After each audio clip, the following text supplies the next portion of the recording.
All of this was streamed live at twitch.tv/Scozardo3. Oh, there we go. Oh, he has a bird! Oh my gosh! Meg, crap. I don't know what voice to give you. Oh my god, this dude's like totally whacked out. Oh my god. Meg, is that you?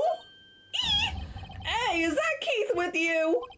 Where have you two been? I've been worried sick. Nick, you handle this. I think I'll leave this one up to you, Maya. Meg. Yes? Finally made up your mind, have you? My mind? You'll run with the pasta shop when I'm gone. Or you'll run the pasta shop. Pasta? Glad to hear it, glad to hear it. You make your old man proud. When you kids left the house, I didn't know what to think. How am I supposed to keep this place running? An old man like me. Is this guy stable enough to even testify in court? Polly, the kids are home. Hello, hello, squawk. Nick, what was that? A parrot, the one on that perch. Keith? Yes? I leave the wet noodle in your capable hands, Sonny. He's not stable enough to stand up. Oh, God. Plot twist. The witness is not the old man. The witness is the bird. What's the wet noodle? Based on the available evidence, I'd say it's the name of his pasta shop. That's a relief, isn't it, Polly? Hello, hello, squawk. Yep. Oh no. He fell asleep. I guess he's relieved. Right. Oh, whoops. Wow, what an amazing parrot that is. Good morning. Hello. It ignored me. What? You forgot, Meg? You gotta call her name first. Her name? Polly, how you been? Hello, hello, squawk. See? Neat, so the parrot's name is Polly. Aw. Too bad all she can say is hello. Ar, ar, ar. Oh, Polly can say lots of things. You just need to know the secret words. The secret words? Alright. That will sit me too.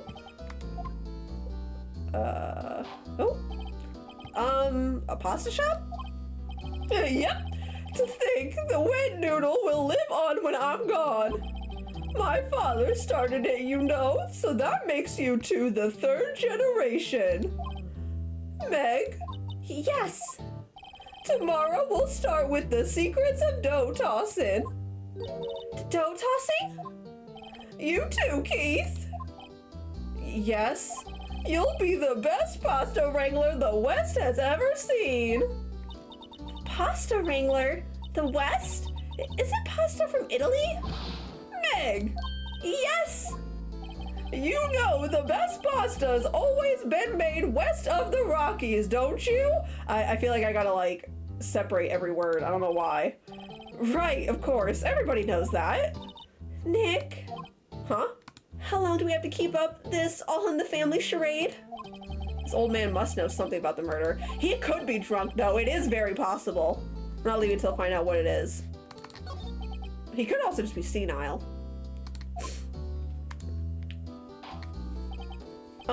This is a boat rental shop, right? What are you talking about? This here's the Palace of the Pasta, the wet noodle. Though now that you mention it, we haven't gotten many orders for spaghetti lately. All the kids come up and say, yo, dude, we want to ride in one of your boats. That's why I keep them boats out there. Youngsters these days, darned if I understand them. He's not country, but he's country now, I guess. I'm pretty confused myself. Nick, this isn't going anywhere. This old man is the witness tomorrow, right? We've got to find some way of getting information out of him.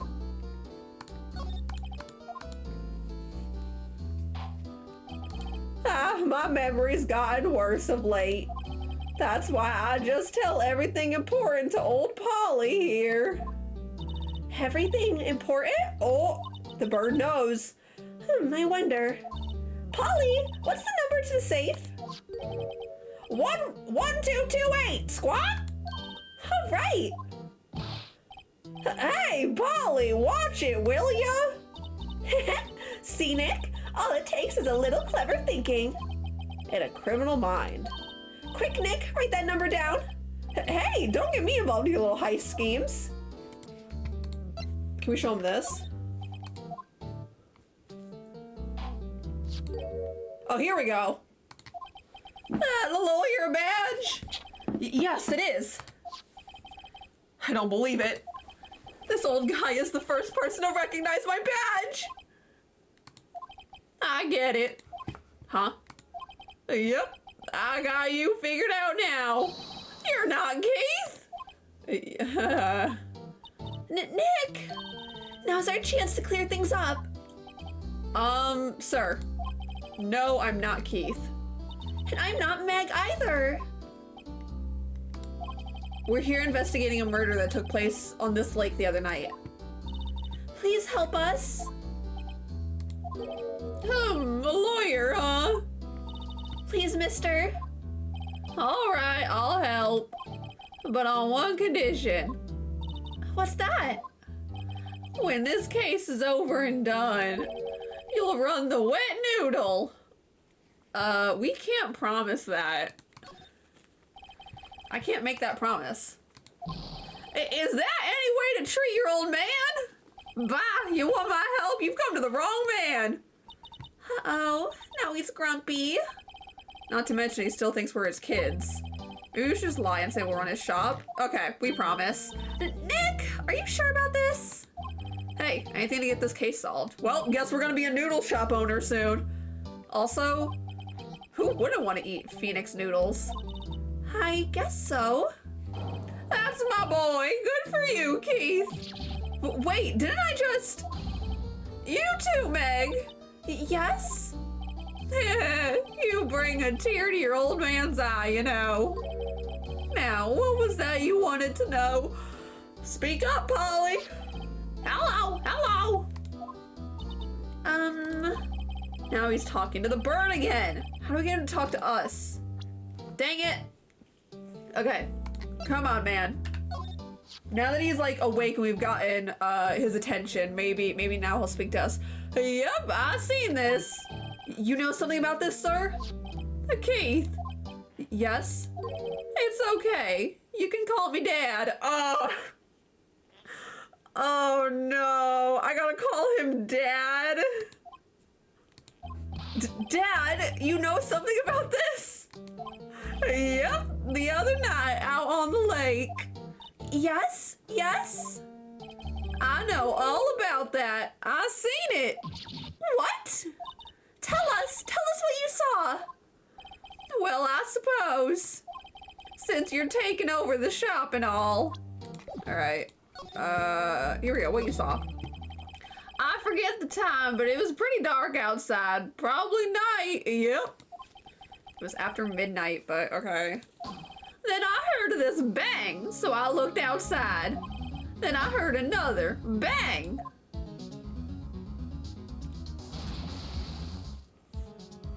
Okay. A little while back, this boat comes back. Then a young man walked by my window here. Oh shoot, did he see who it was? He was muttering something to himself, yep. What did he say? Yep. I forgot.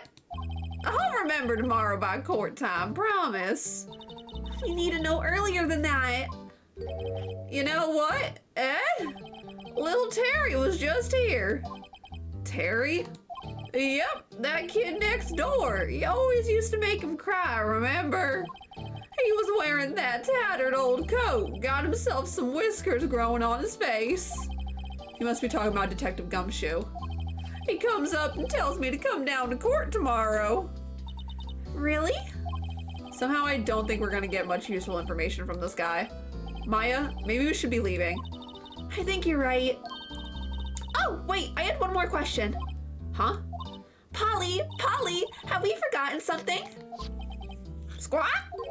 Don't forget DL6, Squawk! Why does the bird know about DL6? Huh? What did you just say, Nick?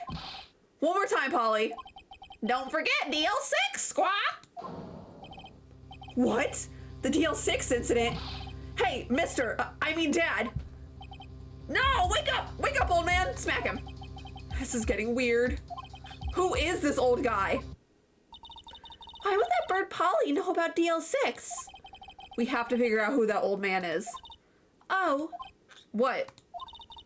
he locked the door from the other side. Who could that old man be? I think I need to do a little more research on this DL6 incident. Maybe I should ask Detective Gumshoe. Hey pal, long time no see. Detective Gumshoe, every time we see you, your voice is different. I'm so sorry, man. You don't look so happy. What's wrong this time? Actually, we wanted to ask you something. Yeah? Yeah, about that old man. You know the boat rental shop down at Gourd Lake? Oh, yeah. The old man who runs it is appearing as a witness in court tomorrow, right? The timing of that, it made it look like Gumshoe farted. No! Gumshoe! Oh my gosh! Huh? How'd you? That was supposed to be top secret. Do you know who that old man is, Detective?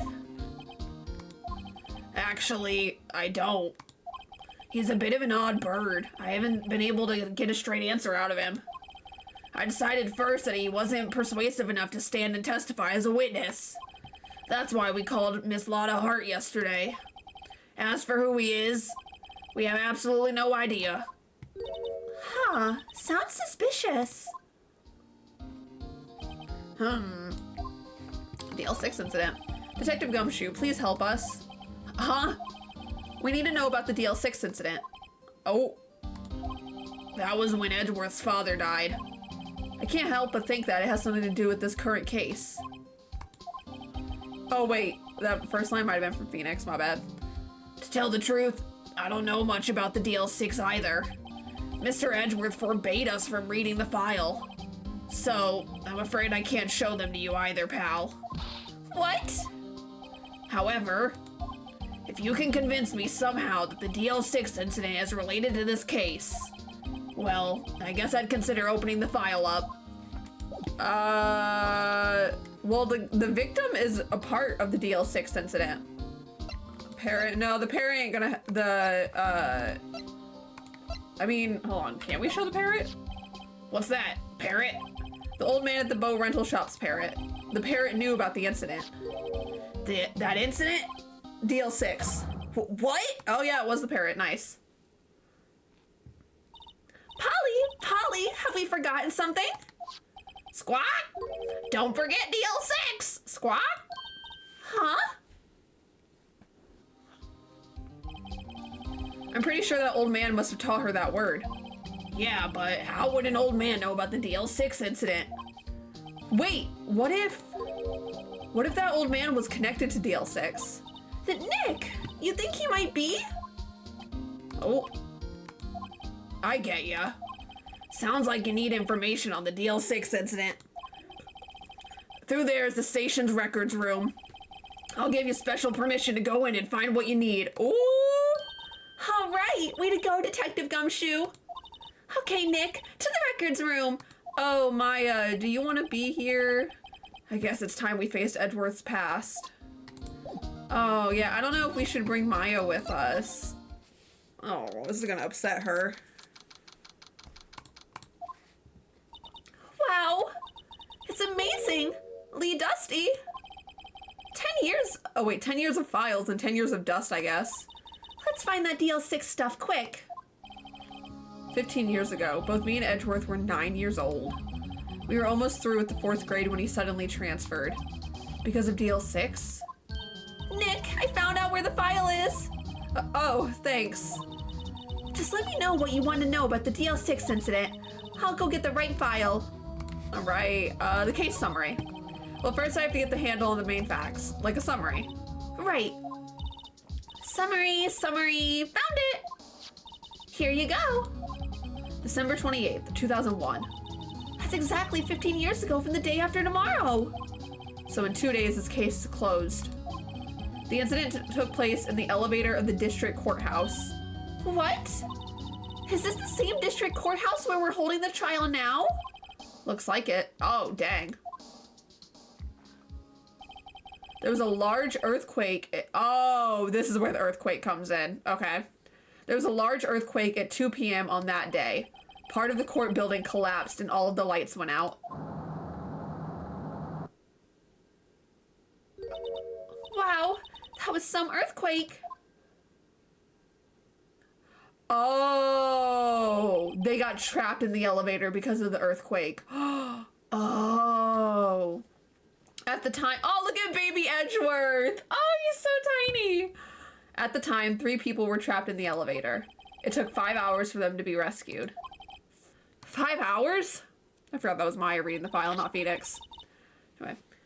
That would be scary like that in the dark. Oh. There was a lack of oxygen in the elevator and the survivors were unconscious. The survivors? One of the 3 in the elevator had been shot in the heart. That was Mr. Edgeworth's father, wasn't it? He said that his father was shot before his very eyes. So Miles Edgeworth was one of the other passengers in that elevator. Oh, yeesh. Do you have any data on the victim, Edgeworth's father? Yeah, hold on. Victim. Here, found it. Gregory Edgeworth, Gregory Edgeworth, 35, defense attorney. If he were still alive, he'd be 50. He had lost that day's case in court and got in the elevator with his son, Miles. Miles? Miles Edgeworth, of course. So he was in the elevator with his father. Yeesh. From the angle of the bullet and the other evidence, it could not have been a suicide. The murder weapon as a pistol was found in the elevator. The pistol had been fired 2 times. Oh, huh. This is sounding real familiar. Where have I heard that before? Huh. It sounds just like this current case. What's going on here? Got any data on the suspect in there? Huh. That would be the guy that my mom got arrested. Hold on. This is it. The man arrested as a suspect in the DL6 was Yanni Yogi. Oh, heck, is that who the old man might be? He was a clerk in the court, apparently. So he must have been the 3rd person in the elevator. Well then, he had to have done it. But he was found innocent, thanks to his defense lawyer, Robert Hammond. Hammond? The victim in our case? Right. The suspect, Mr. Yogi, was oxygen deprived, so much so he had brain damage. Oh my god, that's totally the old man. Mr. Yogi's the old man. You mean to tell me the old man killed Edgeworth's dad? He lost all memory of being in the elevator. After he was declared innocent, he disappeared. Where could Yogi have gone to, I wonder? He may be closer than we think. Oh my god, the old man is Mr. Yogi. I guess I know generally what happened in DL6 now. I still don't know what sort of impact the whole thing had on Edgeworth. Clearly a lot. Nick? Are we gonna take the whole file? There's too much. We'll never get it out. You're right. How about we just take what we think we'll need? Alright. Yogi Bear, that's what I was thinking too. Right. That's probably all we'll be able to find here. Now all that's left is the trial tomorrow. I wonder how Dad will do testifying in court. Or should we say, Mr. Yogi? Oh my god, the old man's Mr. Yogi. The old man is who killed Edgeworth's dad. Oh no. But the question is why? Why would the old man kill Edgeworth's dad? That seems so random. Oh god, this guy again. Court is now in session for the trial of Mr. Miles Edgeworth. The defense is ready, Your Honor. Karma? Well, apparently the prosecution's also ready. What is the judge here anyway? Mr. Von Karma, your opening statement. Very well. Dude, screw this guy. Oh. Okay, now you want to speak? Not so fast, Judge. I was taking a meaningful pause before speaking. Right, of course. A prediction. Today's trial will end 3 minutes from now. Excuse me? Order, order. Mr. Von Karma, what is the meaning of your statement just now? Bah! Must you question everything? It will be over in 3 minutes. We have no time to waste. I call my witness now. Right. I call my witness, my decisive witness to the stand. It's that mysterious boat shop owner. Oh, God. Witness, state your profession. Oh, God. Oh, God. I am the proprietor of the restaurant, the Wet Noodle at Gourd Lake. And I also rent boats. The night of the incident, you were in the boat rental shop, correct? Yep, I was. Please testify. Wait a second. We still haven't heard who this old guy is. Excuse me, who is he? Wait a minute. The witness hasn't stated his name yet. Screw you. Because I did not ask him, Mr. Wright. Bah! I have predicted this trial will end in 3 minutes. So stop asking trivial questions and cooperate. Yeah, right. The witness will state his name. Let's go! Glad the judge is on my side. Oh, well, I'm not really sure yet. What do you mean? My, memory, Your Honor. Oh, sorry, wrong voice.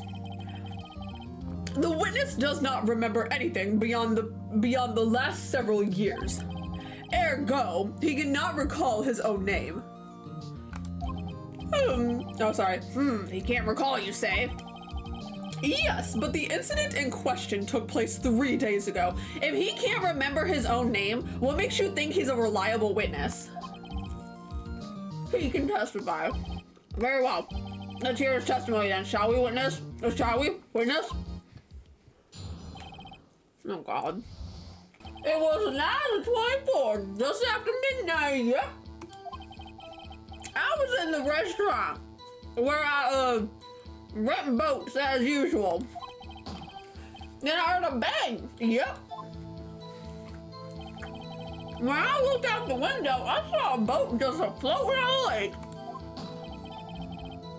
Then I heard another bang. Just about then, the boat comes back to shore and a man walks by my window. All right, we gotta press him on what that man looked like. Very well. I'd like to begin the cross-examination. There is nothing to question in my witness testimony. Ergo, no need for cross-examination. Besides, there are only 10 seconds left before our 3 minutes are up. Judge your verdict now. Bro, shut up. Judge. Mr. Wright? What are you saying? Of course I'll cross-examine the witness. Very well, you may begin. Rah! Excuse me, Mr. Von Karma? 3 minutes just passed. I see. Well then, let's take our time. You may cross-examine the witness. Let's go. Are you sure? Uh-oh. Dad! Oh my God. We just called him Dad in front of everyone. Oh, dead certain, Keith. He said, I can't believe he's dead as he walked by too. Uh-oh. Witness, are you saying the person you saw was Miles Edgeworth? It was him, that Edgeworth boy. Oh. Well, that's not good. This sounds like decisive evidence indeed. I see no room for doubt. Von Karma. He lured me into cross-examining so he could set me up for a ball. Tisk, tisk, tisk. Nick, I don't like the way things are going here. Everyone in the courtroom is glaring at us. I better act quick or this trial's gonna be over. Objection. Your Honor, we proved in yesterday's trial that it could not have been Edgeworth who fired that gun. Mr. Wright, are you referring to the fingerprints from Edgeworth's right hand found on the gun? And the photograph showing a man firing with his left hand? Exactly. That is easily explainable. He could have wiped his prints after he fired. You are ignoring the truth of so he wiped his prints but then forgot to wipe the prints of his other hand? Everything in this witness's testimony is true. The judge is lost in thought. What should I do? Raise an objection. Your Honor, this witness claims that Edgeworth said, I can't believe he's dead, but his word is all we have. If he were telling a lie... Mr. Wright, in a court of law, the evidence tells all. Apparently, you have yet to realize even this basic fact. If you say this testimony is a lie, show us proof. Nick, do we have any evidence? It's no good. There's nothing I can do. Are you sure? To be honest, I don't know what to do anymore. Please. Can you hear me, sis? Please. We need your help. Nick needs you. Tisk, tisk, tisk. 3 minutes was perhaps too high an expectation. However, 15 minutes isn't bad. This must be a new record. Enough. The witness may leave the stand. Oh. I call a witness, a bird named Polly. This court sees no reason to further prolong the trial, nor is there any need for more time to decide the case against the defendant. This case is extremely clear. I see no room for misinterpretation of the facts. What? No! Huh. This court finds the defendant Mr. Miles Edgeworth. Oh! No! Wait! He's not guilty!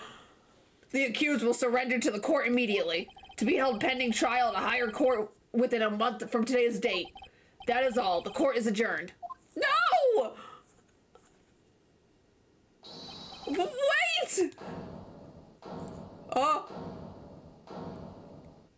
Who was that just now?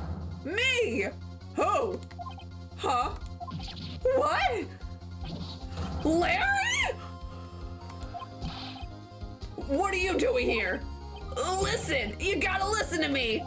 I was, oh my God, Larry.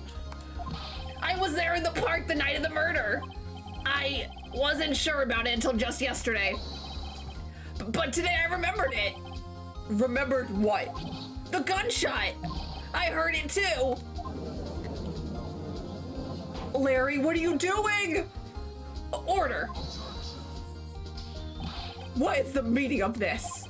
The verdict has been decided. I call for adjournment. One moment, Mr. Von Karma. So, you say you heard a gunshot? Yeah, I did. A gunshot that night. I was sitting here in the audience listening to the testimony. Then I realized something he said was different from what I remember. What? Anyhow, I can't just sit here and let you call Edgy a murderer. It's just not right. I'll testify. Let me testify. Oh my God, Larry in for the clutch? Order. Well, this is the first time something has happened like this in my court. I'm not quite sure how to proceed. Judge, you've already given your decision. The trial is over. Nick, this is it. Larry's given us one final chance at this. She's right. If only it wasn't Larry. He could make things even worse. Mr. Edgeworth was just declared guilty, Nick. It doesn't get any worse. You're right. Okay. Your Honor, if there's another witness, it is our duty to hear him speak. Right here, right now. A waste of time. The verdict cannot be overturned. Come on, Judge. Allow me to speak my opinion. In all court proceedings, it is our duty to prevent an inaccurate verdict. In order to make sure no mistakes have been made, every witness should be heard. Yes! What is this?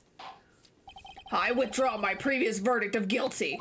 Oh, they should have, like, slapped guilty on the screen again, like, have it reverse. Mr. Von Karma, I order you to call this new witness to testify. Now! What? Huh? The court will adjourn for a 5-minute recess. After that, we will hear this new witness. Larry, I love you. Court is adjourned. Oh, God.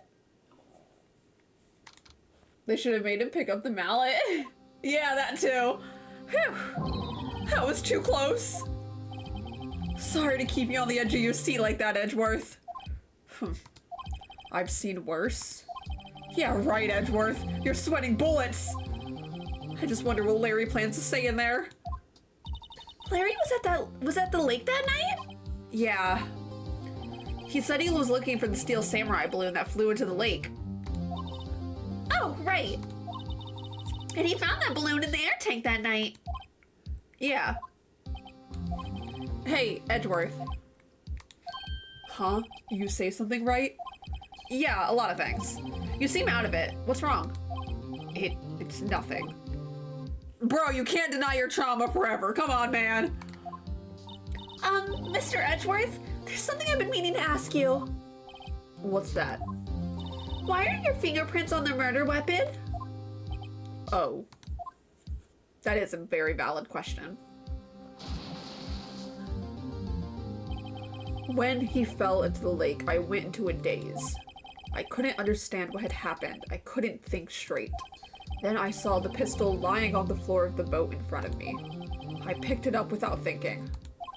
I didn't have a reason, really. I see. Right. Yeah? This might be our chance. Our chance? Von Karma has only ever run perfect trials. Perfect trials? Perfectly prepared witnesses, perfectly complete evidence. Oh, and Larry throws a wrench in his plan. That's the secret to his success. This is the first time he's ever had to deal with something unexpected. He has to let someone he hasn't even talked to testify before the court. And that someone is Larry. What are you getting at? It's likely his testimony will be full of holes, right? That's right, Nick. No 10-minute trial this time. We'll milk this one for all it's worth. Hey, it was 15 minutes. 15! Everything's on Larry now. Oh, God. Everything's on Larry of all people. Oh, God. Okay. Oh, God. Here we go. Court is now back in session. Oh, thank God. Dude, that was the first time we've ever seen a guilty verdict. Witness. Blah, blah, blah, blah. Please testify to the court about everything that you saw on the night of December 24th. Right. Leave it to me. I was very consistent with Larry's voice, but suddenly I'm forgetting it. No, wait, never mind. I remember. Please, Larry, don't mess this one up. I hate to admit it, but you're our last chance. Von Karma didn't even have time to prepare his witness. I just hope Edgeworth is right about this being our big break. Oh, God. It all comes full circle. That night, I was out on a boat on the lake. I was looking for something and I found it. So I quietly slipped the boat back into the rental shop dock. Then, just as I was thinking about going home, I heard this bang. I looked out over the lake, but I didn't see a boat. So after I heard that single gunshot, I went home. Is that our mystery third gunshot that we've been looking for? That was an unusually vague testimony, even for this court. In any case, Mr. Wright, you may begin your cross-examination. Yes, Your Honor. What's wrong, Nick? It's Larry. I have no idea what he's gonna say if I press him. I'm a little scared. Well, we've come this far. There's no way to go but forward, Nick. Oh, God. I looked out over the lake, but I didn't see a boat. Wasn't there a boat on the lake?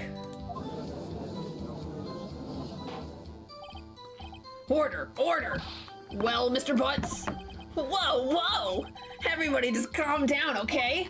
I mean, it was real foggy that night. I'm not sure whether there was a boat out there or not. Oh, okay, no problem. That's just the most important part of this case! Oh, God. Oh, wait. There we go. Because we're trying to contradict it with Yogi's testimony. Wait a sec, Larry.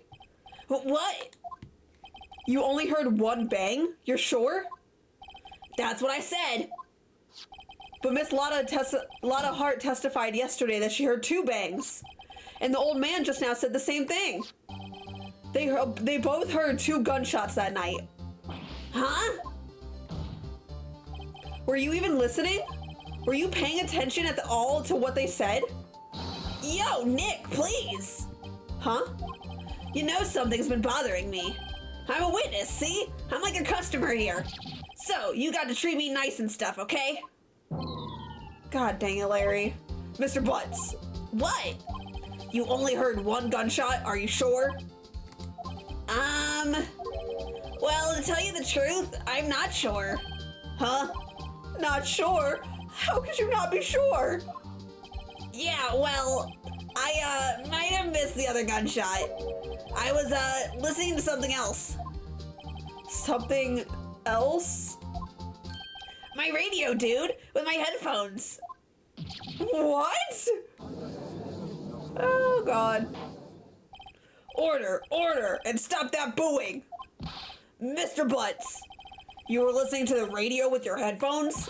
Yeah, so what? That a crime? I listen to my radio. Everybody listens to the radio. What's the big deal? Mr. Von Karma, your opinion? Waste of time. I do not accept this witness nor his shoddy testimony. Well, Mr. Wright, should he continue the testimony?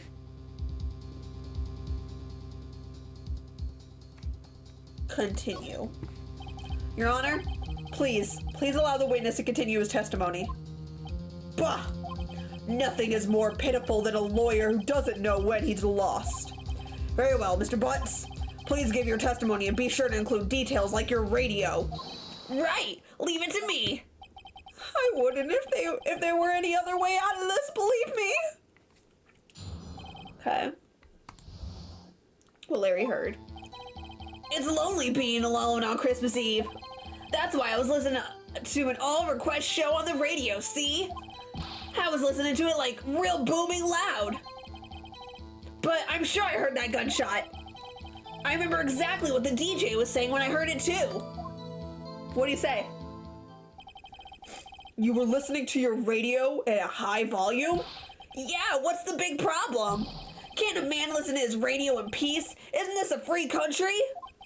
I truly believe Larry has no idea what the problem here is. Judge, can you believe a word this witness says? What he heard was probably nothing more than a drum beat from the radio. True enough, it is difficult to believe this testimony. Wait, Your Honor. The witness said he remembers exactly what the DJ said when he heard the gunshot. Excuse me? DJ? An announcer, the guy who says things on the radio. Anyway, what this means is when he heard that sound, no music was playing. The DJ only talks between songs, so he could have heard the gunshot from the lake. I'd like to cross-examine the witness, Your Honor. Very well, Mr. Wright. I can't believe I'm continuing this charade. All right.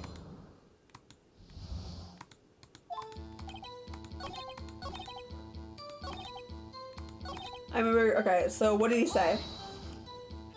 What did she say? Mr. Wright, please cease these pointless questions. What possible good could knowing what a radio DJ said to do us? Indeed, Mr. Von Karma has a point. Just let me know! I'll allow the question only if you see some reason why. We should care. We should care, Your Honor. Of course we should. Why? Well, how do you know if we don't ask, huh? Fine, very well. Mr. Butts, please testify to the court. What was the radio announcer saying when you heard the gunshot? Just when she said, hey, it's almost Christmas, oh my god. Oh my god. We're totally hearing the quote. Oh my god, we're gonna hear the quote. Well, almost Christmas means it wasn't Christmas. Oh my god, I can't. Larry, are you absolutely sure what you're saying is correct? Huh? What's with the face? You look scary, dude. Hey, if you're trying to scare me, you better know I don't scare that easy. Is something the matter, Mr. Wright? Your Honor, did you hear what the witness just said? The DJ said, hey, it's almost Christmas when he heard the gunshot. Indeed. And? Almost Christmas means it wasn't Christmas! Oh my god, he said the thing!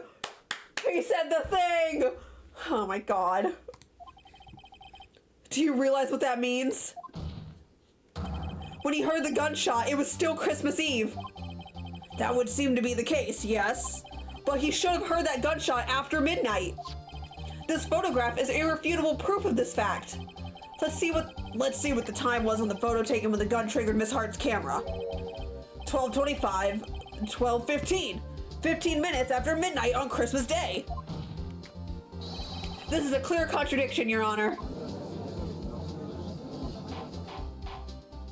Order! What does this mean? The two prior witnesses heard gunshots after midnight. However, this witness says he heard a gunshot before midnight. Judge, the answer is simple. The current witness is plainly mistaken. Just look at him. Suspicious. But what? Well, Mr. Wright, what do you think Mr. Butts What do you think about Mr. Butts?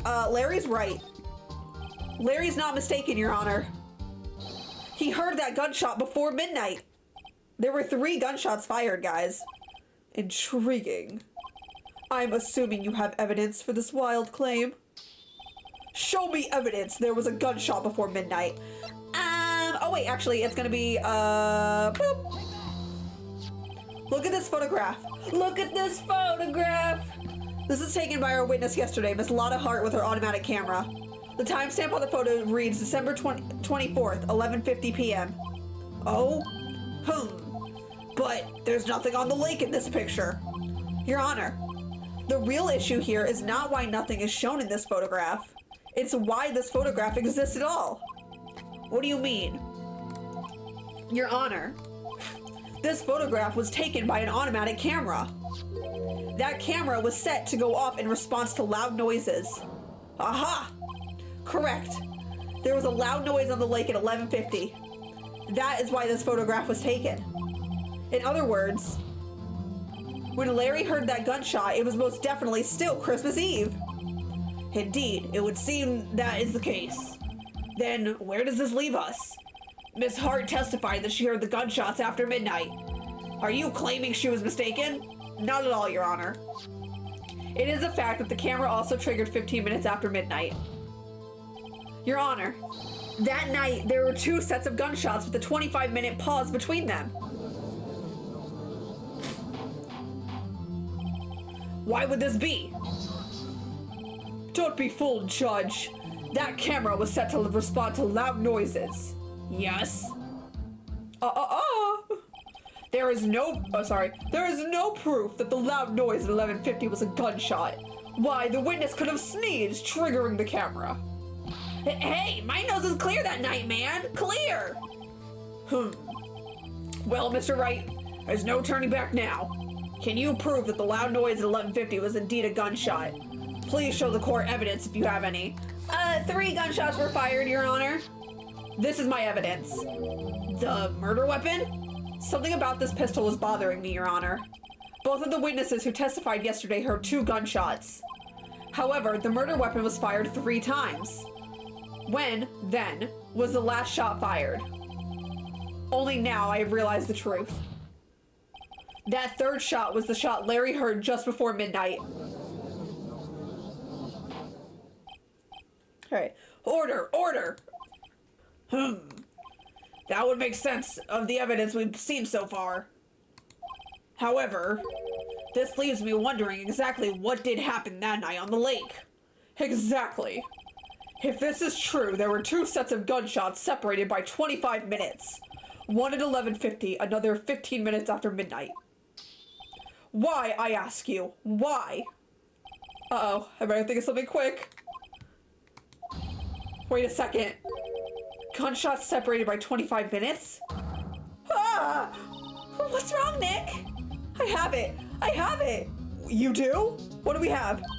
Huh? Remember the case with the steel samurai? Huh? Yeah, of course I remember. The murderer in this case had the same idea as the murderer in that case. What do you mean? Maya? Yes? If we don't figure this out now, we'll never overturn Edgeworth's guilty verdict. I've got a hunch and I'm going to run with it. Right. I mean, is this safe? Safe? We've already got a guilty verdict. We have nothing to lose. You just watch. You just watch and let me know if I say anything that sounds fishy, okay? Right, Nick. Your Honor. Yes, Mr. Wright? The testimony just now has cleared up this entire case. It has? What do you mean, Mr. Wright? Tisk, tisk, tisk. So, you finally realized the truth? There can be no other murderer here than Miles Edgeworth himself. Wrong, Von Karma. A man was shot that night, but it wasn't Edgeworth who did the shooting. Listen, rookie. Take a deep breath and consider the facts. At the time of the murder, 1 boat was on that lake. This was shown by the witness's photograph. The defendant, Edgeworth, and the victim, Robert Hammond, were on that boat.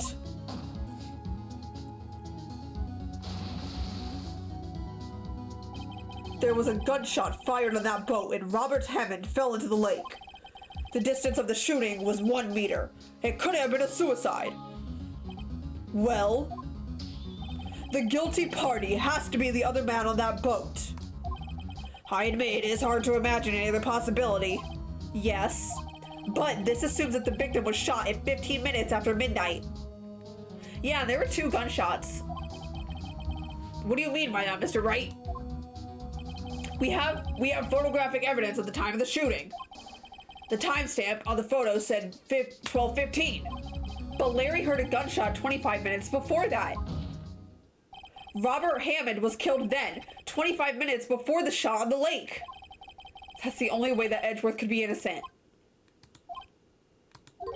Mr. Wright, are you quite mad? Explain who the 2 men are on the boat are. The murderer and Hammond, Edgeworth and the murderer. Edgeworth and the murderer? Of course, it was Edgeworth and the murderer. After the murderer killed Robert Hammond at 11:50, he assumed the geist of Mr. Hammond and met Edgeworth. The reasoning confused me. Yeah, I'm a little confused too, but that's okay. What? Are you serious? Yes. Edgeworth won't tell us why he went to the lake that night. However, I have a hunch. That night, Robert Hammond called Edgeworth to the lake. Now, Edgeworth didn't know Robert Hammond's face that well. That's why he didn't suspect anything when the murderer took Robert Hammond's place. I'm not sure what to make of all this. Ludicrous! Mr. Wright, tell us the name of the murderer then. The murderer's name? Right, it's...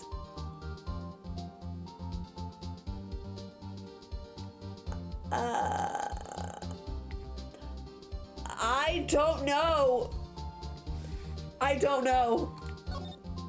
Actually, I don't know the murderer's name. You don't know? Bah! Again, you waste my time. I don't know because he never told us. The murderer is the caretaker of the boat shop, that old man. At 11:50, he was the one who killed Robert Hammond. The caretaker of the boat shop? Where did he do this? There weren't any boats on the lake then. Why would he have to go all the way out on the lake just to shoot someone? May I suggest that the real scene of this crime was not on a boat? What? Well then, where did the murder take place? Show the judge where the murder really took place. Would it have been inside? Well, I clicked on the boats, but... Here, of course, the boat shop where he lives. Okay, it was in the boat shop. That way he could meet with the victim without anyone seeing. Do you have proof that the boat shop was the scene of the crime? Recall Larry's testimony, if you will. The boat. Whee! That night, he was out on the lake in a boat, searching for something. He finds it and returns the boat. Then, just as he's starting to head for home, he hears a gunshot.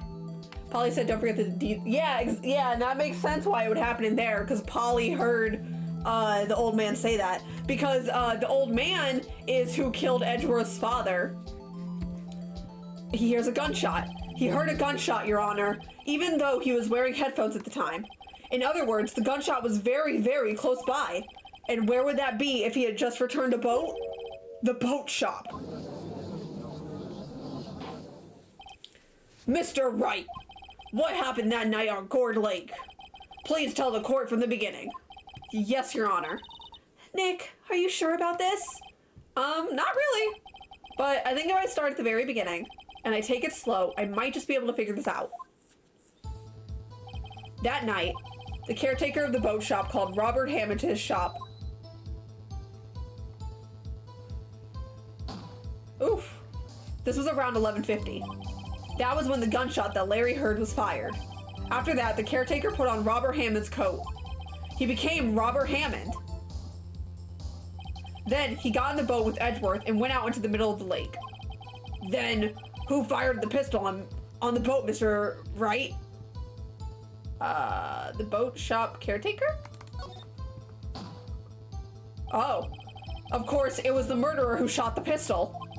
You know, he's probably playing dumb. He might not actually have brain damage. I mean, he still could, but... he shot twice. Both missed Edgeworth on purpose. Wait a minute. Yes? Why would he shoot twice if he didn't mean to hit anyone? Details! Know this, Mr. Wright. The moment you run out of explanations is the moment you lose. Tell us why the murderer had to fire twice. To create a witness. I believe he shot twice to create a witness, Your Honor. Create a witness? The murderer lifts his pistol and fires one shot. That ensures that anyone who heard the shot would have looked at the lake. Indeed, Miss Hart did exactly that after hearing the first gunshot. Next, the murderer waits a bit and he fires again. Then,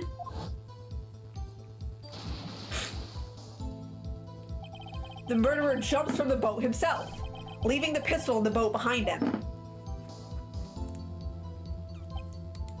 I see. To someone looking for the edge of the lake, it would appear that one of the men on the boat had shot the other. The murderer didn't know about the automatic camera, of course.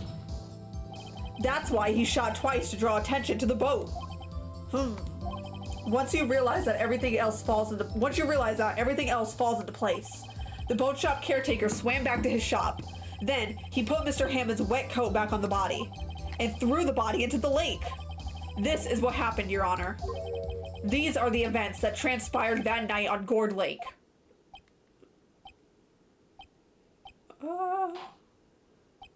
Judge? Bailiff! Bring out the witness from before. Oh! The boat shop caretaker, quickly! Oh, zit! Oh my god, we're finally gonna get Edgeworth free! Imagine pulling this card in court. I know, right? This would not slide in real court. Very well. While we are waiting for the caretaker, I would like to ask the defendant, Miles Edgeworth, a few questions. Mr. Edgeworth, please take the stand. Oh God, Edgeworth's on the stand. Oh, this feels wrong. Mr. Edgeworth, you heard what the defense has said? Yes. Well, why did you go to the lake that night? What Wright has said was mostly correct. Astonishingly so, actually. Yes. Several days ago, I received a letter. The letter was signed Robert Hammond. He asked me to come to the boat shop by the lake at midnight on Christmas Eve. He said he had something very important to discuss with me. Something important? I'm sorry, I can't say what it was. Your Honor, sir. Bailiff, we are conducting a trial. I ask that you remain quiet. The witness has disappeared. He isn't at the boat shop either. You let him go? Oh my God, what? What should I do? Find him, quickly. We cannot allow him to get away. Oh my God, look at him. Why does he stand like that? Oh God. Mr. Von Karma, your witness has disappeared. A search warrant has already been issued. It goes without saying that I cannot declare the verdict under these circumstances. I will extend the trial until tomorrow, the final day allowed. Oh God. I request that the police department utilize all its forces to find that witness. Am I understood? One more thing. Just who is that boat shop caretaker? I think his identity has become very important to this trial. I want him, and I want to know who he is. Very well. Court is adjourned. Oh my God, we did it! Okay, we're almost there, we're almost there. The witness disappearing really helps your case, though. It really does, because it's like, okay, well, why would he run away? Like, that's suspicious. Yay, Nick, you did it! Yeah. Well, at least we got out from under that guilty verdict. And what about Larry? That was something else. Even if Von Karma didn't know what to do with his testimony, Larry really helped us out. Sure, once I sifted through his unique testimony. Still, he did save us. I just wish our cases weren't so down to the wire all the time. I know what you mean. Sometimes I feel like it's us on trial instead of our clients. Hey, Edgeworth. Mr. Edgeworth? Oh, come on! You ignore me, but you react to her! Did you say something? Don't look so pained. I mean, it looks like you're probably gonna get off the hook. You could try to smile just a little. Relax. I don't want to see Edgeworth smile. I feel like it would be very unsettling. I'm sorry, but I fear it's not over for me yet. What do you mean? Right. There's something that's been troubling me for a long time now, and I don't know whether or not to tell you. Tell me! Tell me! Edgeworth? No, there's so little time left. I want to tell you, to get it off my chest, but... I can't make up my mind. Listen, there's a really neat website called Wheel Decide. Let's just put the decision on Wheel Decide and we'll spin, and if it says tell me, you have to tell me. What is this about, Edgeworth? It's a nightmare I've had. Oh, that sounds like something for your therapist, bud. A memory of a crime that I can— Huh? Pardon? A crime you committed? A memory of a murder. Bro, if you're about to blame yourself for your dad's death, that's not your fault. Oh my God, are we finally— No! Come on! Oh my God. I'm gonna beat Edgeworth up if he blames himself for his father's death. What was Mr. Edgeworth talking about? A memory of a crime that I committed. A memory of a murder. Do you really think Mr. Edgeworth killed? I don't believe it. Not Edgeworth. Some painful memory has been troubling him recently, but he'd never take someone's life. Never. Nick? Oh, yo, how's everyone doing? What do you think of my performance today? I had him swooning in the aisles, huh, Maya? Swooning? Me? Oh, yes, I do remember feeling faint. Right on. Tell me the truth. It was like love at first sight, right? She's 17. She's 17. Bro, she's underage. Back off. Right, Nick? Me? Well, maybe my heart skipped a beat or two. I think you can do better than that. Come on, I saved Edgeworth in there, dude. Edgy! You guys should be bowing before me. Yeah, bow before your hero. Yeah, not happening. Japan legal age 16. Oh, listen, I don't care. We play this game in America. It's not legal. I'll beat you up, Larry. I don't care if you saved Edgeworth. You ain't touching Maya. Bah, bah. Anyway, Larry, you really helped out in the trial today. You did. If you weren't there, Larry, I'm sure Mr. Edgeworth would have been found guilty. Oh, okay, I'm not doing all that. But seriously, Nick, that boat shop caretaker guy is pretty suspicious. But Edgy ain't off the hook yet. Way to spoil the mood, Larry. Hey, I'm just a guy sitting in the audience, you know? But from where I'm sitting, Edgy seemed pretty edgy. I mean, can you really know he's telling the truth about that night? Nick? I don't know. But what I do know is I'm gonna believe in you two until the end. Us two? Edgeworth and? Who else? You mean me, right? Nah, he means me, right, Nick? Yeah, you, Larry. Not me? Oh no. But why you, Larry? Huh? Actually, yeah. Why me, Nick? Huh. Enough with the silent treatment. Nick, why do you trust Mr. Edgeworth so much? I mean, he's changed recently, sure. But when we first met him, he was kind of a jerk, don't you think? You didn't know him back then. Back when he wanted to become a defense attorney. Come on, can we finally get the backstory? Stop dancing around it. Wait, was that when you two were classmates? Yeah, in grade school. They saved me. Miles and Larry. They saved me and I'll never forget it. That's why I became a defense attorney, you know? What? Hey, Larry, what's he talking about? Huh? Sorry, I kind of forgot. Huh. Okay, Nick, out with it. I'm gonna hear this story today, and that's final. Okay. It's kind of a long story, so hang in there. It was the very end of 3rd grade. I was on trial. A clash trial. A clash trial? Ooh.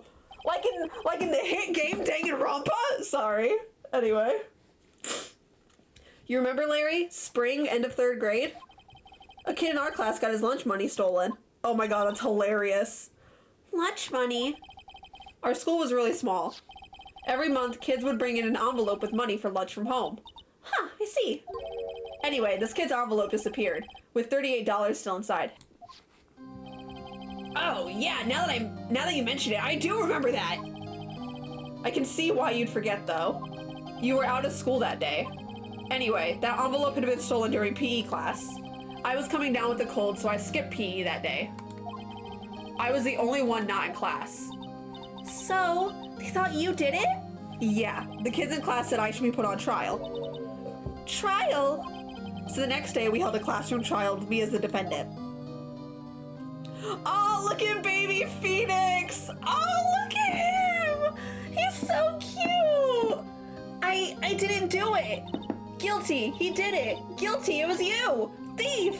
Give the money back, you're such a meanie! No one play with him! Just admit you did it, you can't hide the truth! Tell us the truth! We're not gonna play with you anymore! Oh my god, everyone's yelling at me!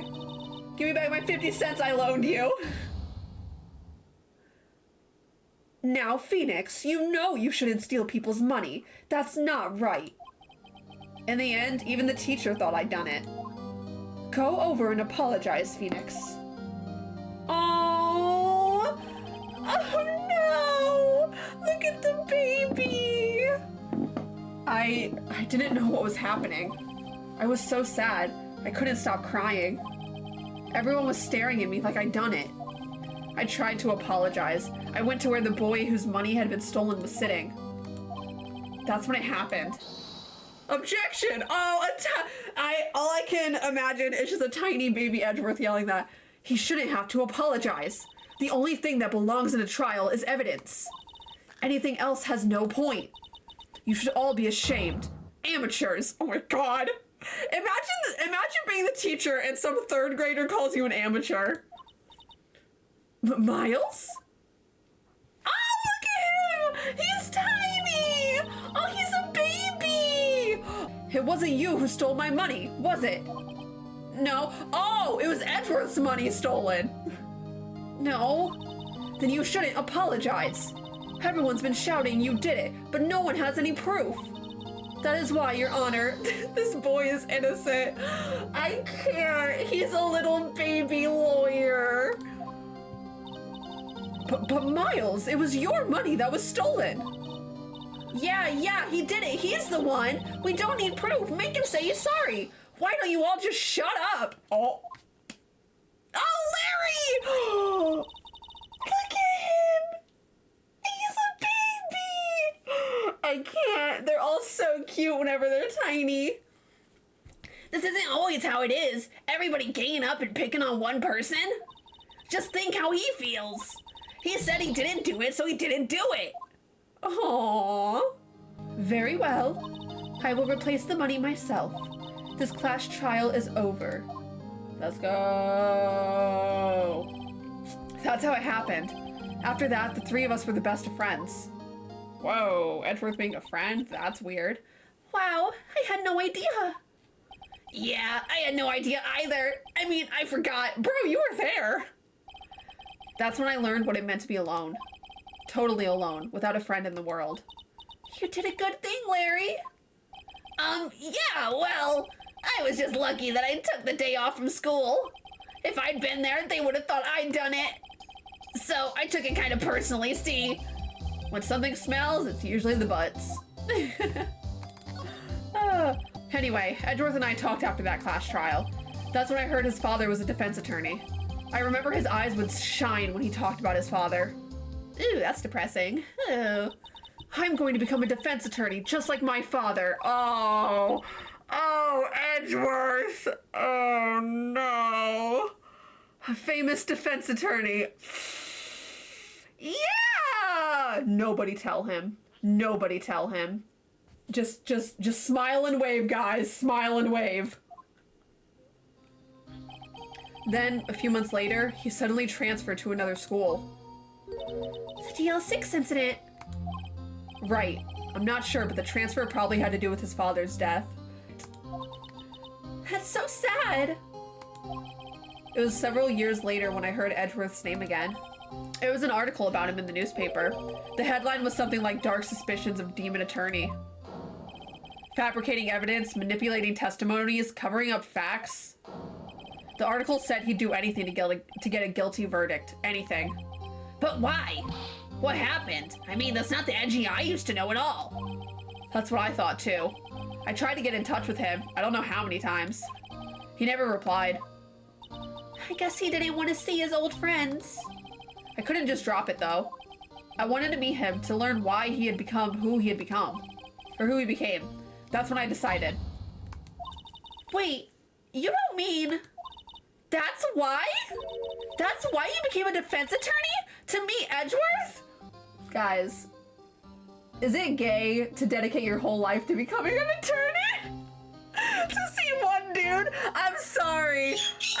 I'm kidding, but also at the same time, that is so fruity. That is so fruity. Oh my god. If I was a defense attorney, I know we'd have to meet whether he wanted to or not. The stars aligned! Fate determined it! Oh, that's so funny. Edgeworth believed in me and I believed in him. He's in pain and no one's on his side. Ow, Loki, stop biting me. Dale, oh my god, you're making me put Dale up on stream. Okay, hold on. Hi, post-editing Skylar here. You may be asking yourself, who's Dale? Well, that's her. As for who she is, she's getting her own video in the future. So for now, just pretend you know who she is. Alright, back to the video. I'm the only one who knows the real Edgeworth. I'm the only one who can help him. Whoa, Nick! So is that why you helped me out for free? Yes. I helped you because I believed in you. Except I don't remember saying I'd do it for free. Yeah, pay up, Larry! Aw, Nick! Nick, we have to save Mr. Edgeworth. It's the last thing we do. If it's the last thing we do, okay? Jesus, I wish I could read. Right. It very well may be. First, there's that rental boat shop caretaker. We need to find out who or what he is. I'd settle for who. Well, we know his name is Yogi. We all know it's him. I guess I can clean out some of this evidence if I no longer need it. Okay, let's go. All right, Larry, get out of my office. I'm leaving. Hey, pal! Long time no see! Oh, Detective Gumshoe. Close one today, huh? I got so worked up I snapped my tie in half. How do you snap a tie in half? That's kind of impressive. Sorry about that. No problem, pal. Thanks to you, we know who really did it. You mean the boat shop caretaker? Look, I'll make you a promise. I'll have that scoundrel in my custody by trial time tomorrow. Come what may. It's my duty to you as a police officer. Now, I'm off to catch me a criminal. All right, bye. Detective Gumshoe sure is active today. Oh, one other thing. No one can get it into the woods today. Into the woods to grandmother's house. Anyway, the woods? Where Lotta was camping? The woods are off limits to camping, and apparently the park ranger found out. He got pretty mad. No one can go in for a while. I guess Lotta's in a lot of trouble. Anyway, I'll be seeing you tomorrow. That caretaker got away. Yep. He never imagined he might be the real murderer. Oh my god, it's what's his face. Ahem. I know that clearing of the throat anywhere. Aha, hello, what might you be doing here? Out for a walk, Ah, the days of my youth, like the scent of a fresh lemon, you see. I feel like you've already told that to us. Mr. Grossberg, this is no time for idle reminiscing. Mr. Edgeworth's trial ends tomorrow. That is true, yes. But from what I saw of today's trial, Edgeworth shall be fine, right? Well, I'm not so sure about that. Ho-ho, what do you mean by that? Well, I'm not sure. If you find anything out, come by my office at once. I may be able to offer you some assistance. Thanks. Bye. What do you think Mr. Grossberg was doing here anyway? Who knows? Did he leave the bird? My gosh, what's wrong with him?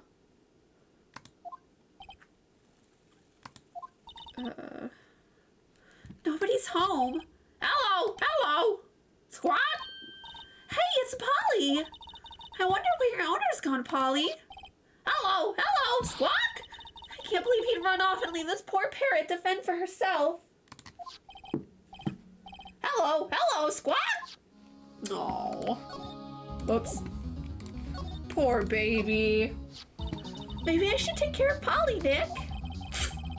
You probably should have just kidnapped her. The police know about her anyway. I'm sure they'll do something. Well, okay. Sorry, Polly. He says I can't take you. Great, now the bird's gonna hate me. We know the code for this. That reminds me, Nick. Polly here knows the number to the safe, right? Yeah, that's right.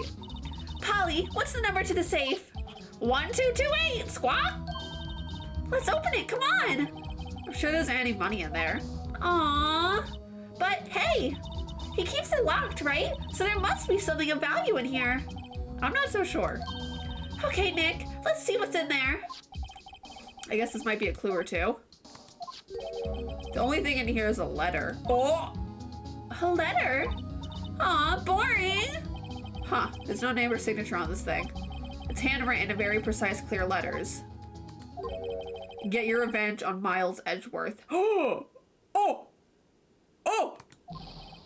Edgeworth!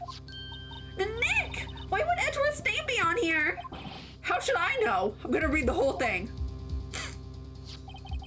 Get your revenge on Miles Edgeworth. It also says this is your last chance. Now is the time to get revenge on the two men who ruined your life. The rest of the letter goes on to describe the murder plot in detail. How to kill Robert Hammond and frame Edgeworth. Calling Edgeworth out to the lake, getting on the boat, firing twice. This is exactly what I figured out today in court. It's all here, in perfect detail. Well, take that with us. That's clear evidence. What do you think it means, Nick? I don't know, but it looks like these are instructions for that caretaker. When he killed Robert Hammond and called out Edgeworth, he was following instructions. But who could have written that letter? And what does it mean to get revenge on Miles Edgeworth? Look, I don't know, okay? But one thing's for certain. This letter is an amazing clue. Let's go! Who could it be? Hold on, let me think. I can't think of who it would be that would have written this. Hammond was the one that died. Okay, I don't know, okay. You look as grim as always. Mr. Edgeworth, I heard the story about the class trial.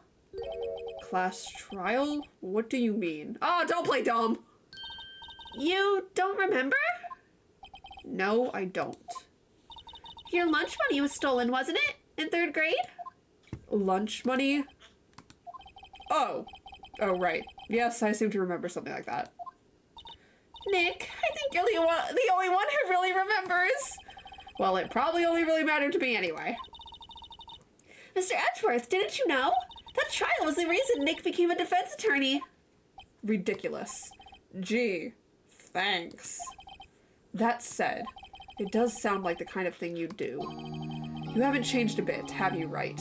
So simple, to a fault even. Thanks? Question mark? Well, maybe, yeah, but I think you changed too much, Edgeworth. Perhaps. Look at this. Edgeworth, see this letter? This came out of the safe in the shack where that boat rental caretaker lives. I see. Oh, revenge on me? Oh, what did you do? Who is that old guy anyway? I don't know. Could he be an innocent defendant you got declared guilty or something? Nice, right. But I don't remember that old man. Not at all. So he was following this letter then? Which means there was someone else behind it. Now is the time to get revenge on the 2 men who ruined your life. 2 men, meaning myself and Robert Hammond? It also says this is your last chance. Last chance?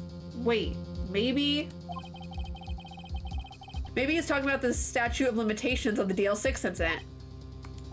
Wait, that old man. What is it? Do you know who he is? Yogi. Could he be Yogi? Yes, he is. We already figured that out a while ago. God, Edgeworth, keep up. Yogi? Like Yogi Bear? The suspect in the DL6 incident. The one who was found innocent. Ooh. Edgeworth, do tell. Hold on. Hey, Edgeworth, why did you become a prosecutor anyway? You used to look up to your dad. You said you wanted to be a defense attorney, right? I couldn't let myself deny reality like you. What do you mean? My father was taken from me and you want me to defend criminals? I'm sorry, right, but I'm not that good of a person. One suspect was apprehended in your father's murder, right? Yes, the man trapped in the elevator with my father. His name was Yanni Yogi. He had to be the shooter any way you look at it. Yet, he was found innocent. That defense attorney got him off the hook.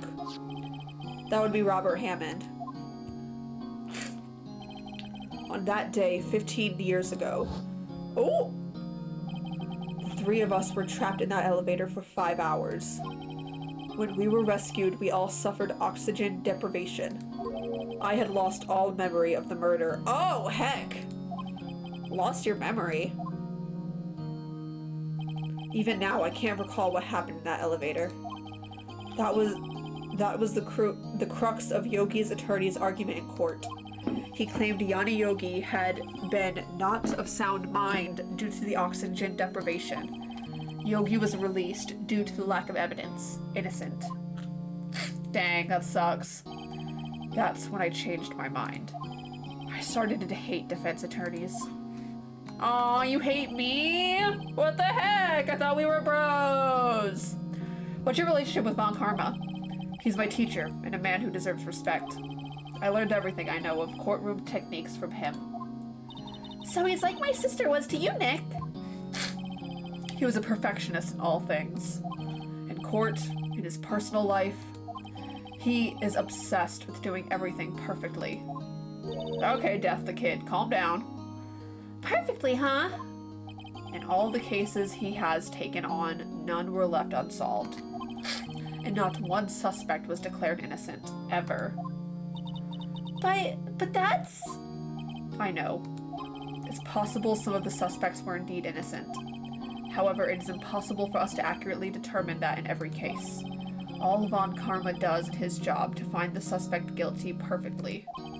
In any case, it's nigh well impossible to find a weakness in him. Should a weakness appear, he would do everything in his power to make it go away. Edgeworth?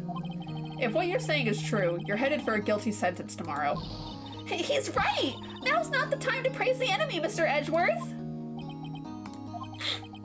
It's a strange situation in which I find myself, I'll admit. Ew, yeesh. Yanni Yogi was a court bailiff at the time. We just happened to be in that elevator together 15 years ago. It does seem weird though, like what's the random reason to kill Edgeworth's dad? The quake was incredibly strong. Before I knew it, everything was dark. We were there for so long it felt like forever. The air thinned and the darkness closed in on us in that little box. We became unsettled. Help! I can't breathe! Quiet, I said quiet. You're not making this any easier. I want to get out! Help! Get us out! Don't shout. You'll just use up more oxygen. Uh-oh. Meanwhile, Edgeworth's just sitting there like, yeah, I don't care. That's all I remember. When I came to, I was in a hospital bed staring up at the ceiling. In court, Yanni Yogi's mental condition was called into question. They claimed the oxygen deprivation and stress had caused temporary insanity. In the end, the claim passed the court and Yogi was found innocent. Yeesh. Huh. Sorry, I gotta be good. Oof. Okay. But isn't that strange? This letter tells him to get revenge on Edgeworth. Why would he want to take revenge on you? Right. Yeah? There's something that's been troubling me these last few days. I didn't know whether or not I should tell you. Is this about your dream? You mean the nightmare? Yeah, it's a nightmare I've been having. I know, I'm aware. We already a memory of a murder. Okay, it has to be with his dad. I mean, there's no way it's not. I think the time has come to tell all. Ew, do tell! For the last 15 years, I've had the same dream every night. I wake up in a fearful sweat every time. Man, that sucks! Sounds like you really need a therapist, man! What kind of dream? It's a dream about my father's killing in the dark. Ew.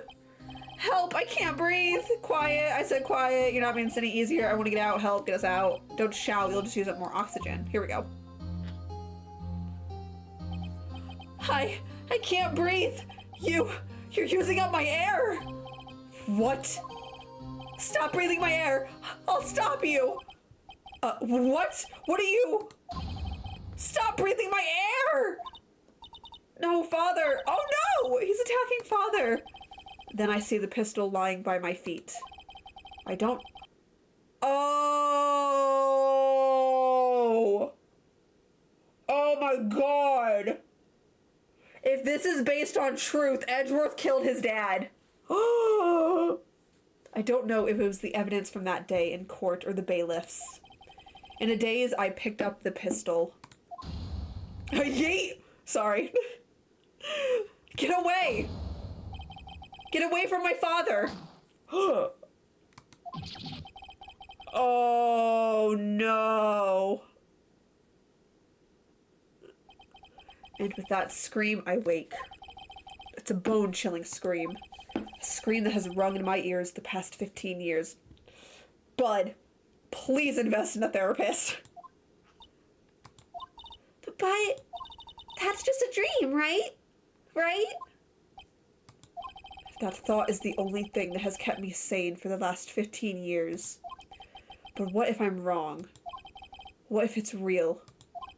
They say that sometimes people shut out memories in self-defense. Maybe it was I who killed my father. Therapists don't have evidence. True. You're right, my bad. What? If you think about it that way, this letter makes sense.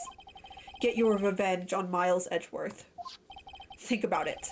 Yogi was really innocent. That's why he wanted revenge against me.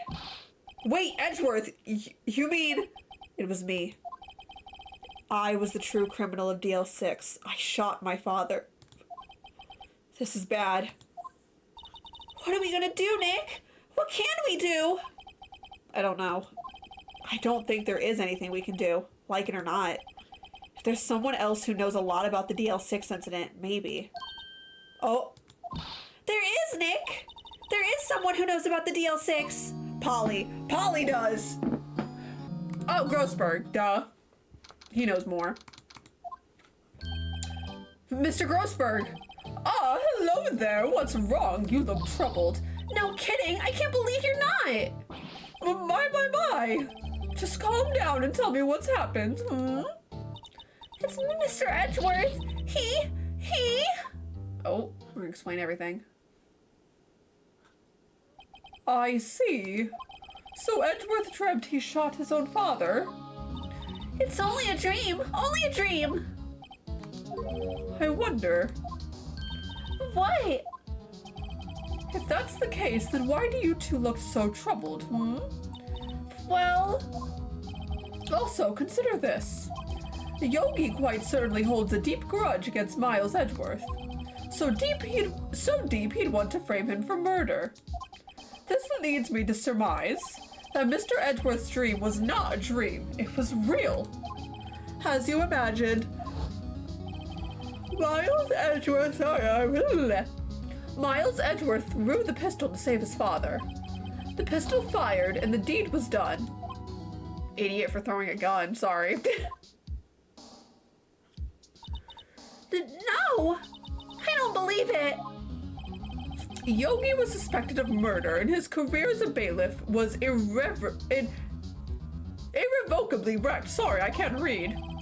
Thus he sought revenge on Miles Edgeworth. This was his last chance, of course, with the statute of limitations so close. Gregory Edgeworth. What do you know about Edgeworth's father, Gregory? He was a defense attorney without peer. It sounded trite, but it's true. Well, he may have had one peer now that I think about it. Your mentor, Mia Fey. My sister? Gregory Edgeworth was very disapproving of Mr. Von Karma's techniques. That's no surprise. Von Karma is an extreme man. Forged testimonies and evidence are nothing to him. The result, he has a perfect win record in court. To beat him, Gregory Edgeworth tried to call attention to his methods. And? He lost, and died in despair, as it were. I see. When Gregory Edgeworth was killed, the police called on a spirit medium. That was your mother, Misty Fey. Oh? I am Gregory Edgeworth. I have been killed. The one who shot me was the bailiff, Yanni Yogi. Yet Yogi was found innocent. That's when my mother left us. Everyone called her a fraud. That's right. Everyone thought she was, you see. Yet, now that I think about it, it seems the one who lied was Gregory Edgeworth's ghost. Well, he didn't want his kid getting in trouble. That makes sense. Gregory Edgeworth must have known who shot him. I don't believe it. So you're saying he falsified his testimony? That Edgeworth's dad lied to protect his son?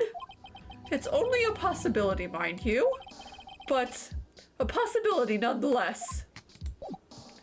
Ooh, awesome. Look what we found. Oh, so this is the letter. It does seem that Yogi was following this letter when he killed Hammond. But why kill Robert Hammond? Hammond was a skilled defense attorney, but he defended clients not for their sakes, but his own. Huh? His own sake? He never trusted his clients, that one. The only thing he trusted was his own ability. But he got his client found innocent, so why does it matter? Actually, my dear, it's quite different. He wanted that innocent verdict, but no one but himself. Yogi was a free man, but socially he was ruined. Huh? You'll understand soon enough. Wait! What is it? This letter. I've seen this handwriting somewhere before, a long time ago. Whose handwriting was this? Do you have any idea who wrote this? Oh my god, it was Karma. Could it be Manfred von Karma? Von Karma? Why would he have something to do with this? Well, I'm not sure. Huh? Von Karma. Wait! You're right, my boy! This is Von Karma's handwriting, I'm sure of it! Oh! I used to see it all the time on court reports. What? But that means... The one who told Mr. Yogi to kill was... Correct. Manfred von Karma himself. What does this mean then? Why would Von Karma want to frame Edgeworth? Uh-oh. If it truly was Von Karma who wrote this letter, then he would know the truth. He would know that Miles Edgeworth had accidentally killed his own father. He'll say as much tomorrow in court, I should think. He'll press the point until the court finds Miles Edgeworth guilty. Oh no. But how could Von Karma know about Mr. Edgeworth's past like that? Mr. Edgeworth thought it was just a nightmare. That I do not know. Yet I do know that Von Karma is both persistent and a perfectionist. Listen, Edgeworth could have told him. He said Karma taught him everything he knows. It could have gotten to a point where Edgeworth trusted Von Karma, so he told him about his dream. He may be seeking to satisfy a grudge against Gregory Edgeworth by hurting his son. What do you mean? It was 15 years ago. Von Karma met Gregory Edgeworth in court, and Von Karma did win. But he didn't make it through the trial unscarred. Ooh. What happened to the trial between Edgeworth's dad and Von Karma? Von Karma got the guilty verdict he wanted. He won the trial. But Gregory Edgeworth accused Von Karma of faulty evidence. And though he lost the trial, Mr. Edgeworth's accusations stood. Faulty evidence? It was the only penalty Von Karma has ever received in his career as a prosecutor. Gregory Edgeworth dealt a blow to his perfect trial record. Wow.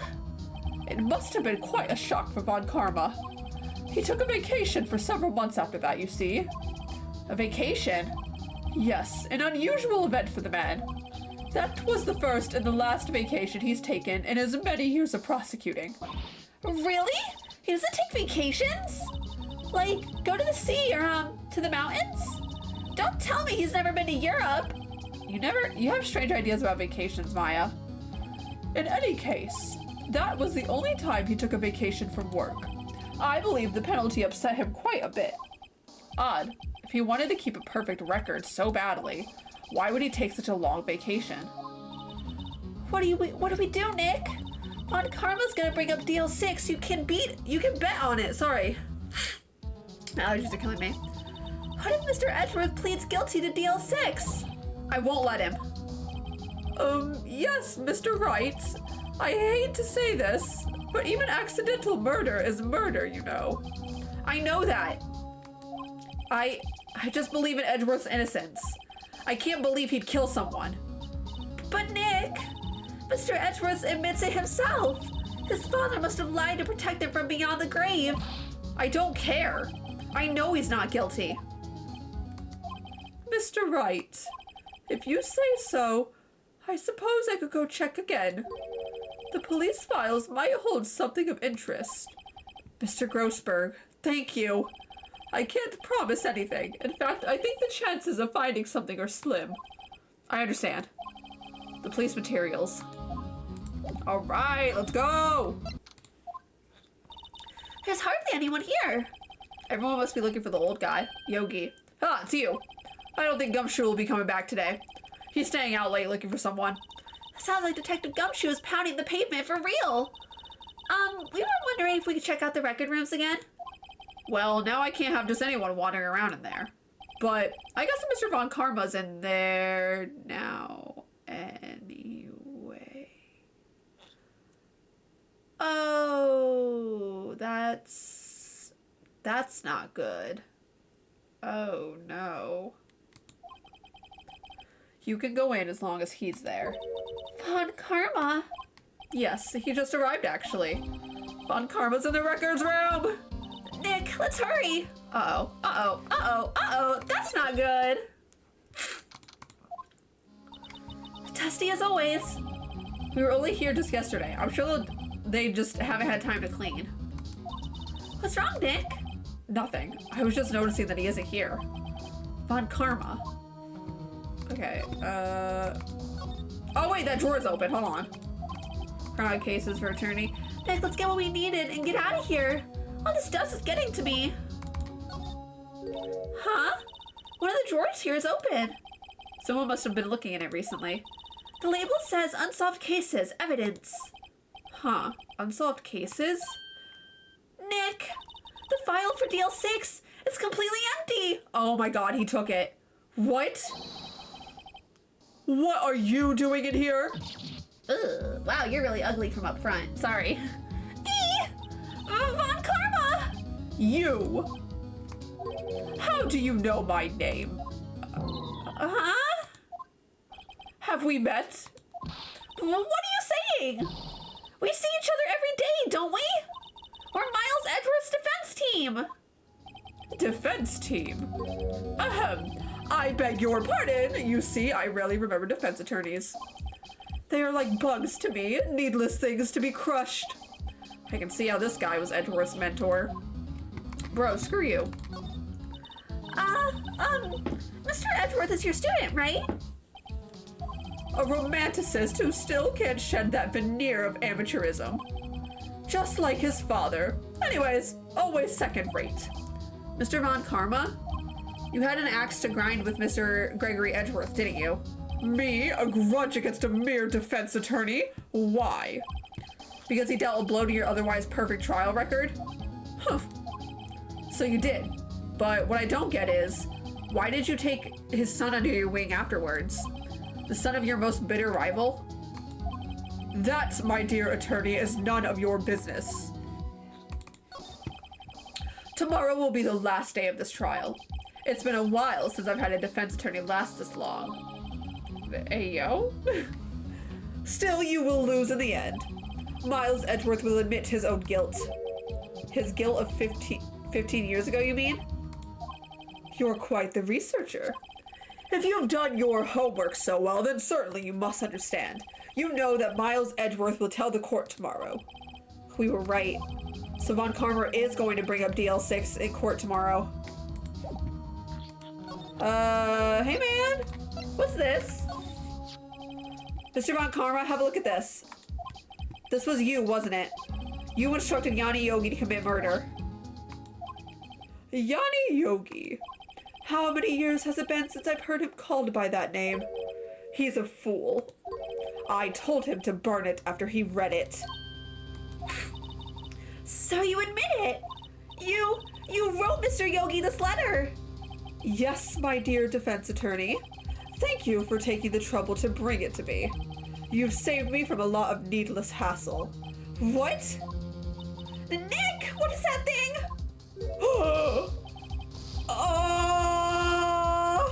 A stun gun for self-defense, usually. Indeed. 6,000 volts will course through your body like a dog touching an electric fence. 600,000? Oh, don't worry. People don't die from that, usually. Now give me the letter. No! No! What are you? Nick, run! Maya! He did not! Maya! Out of my way! Oh no, I should not have shown him.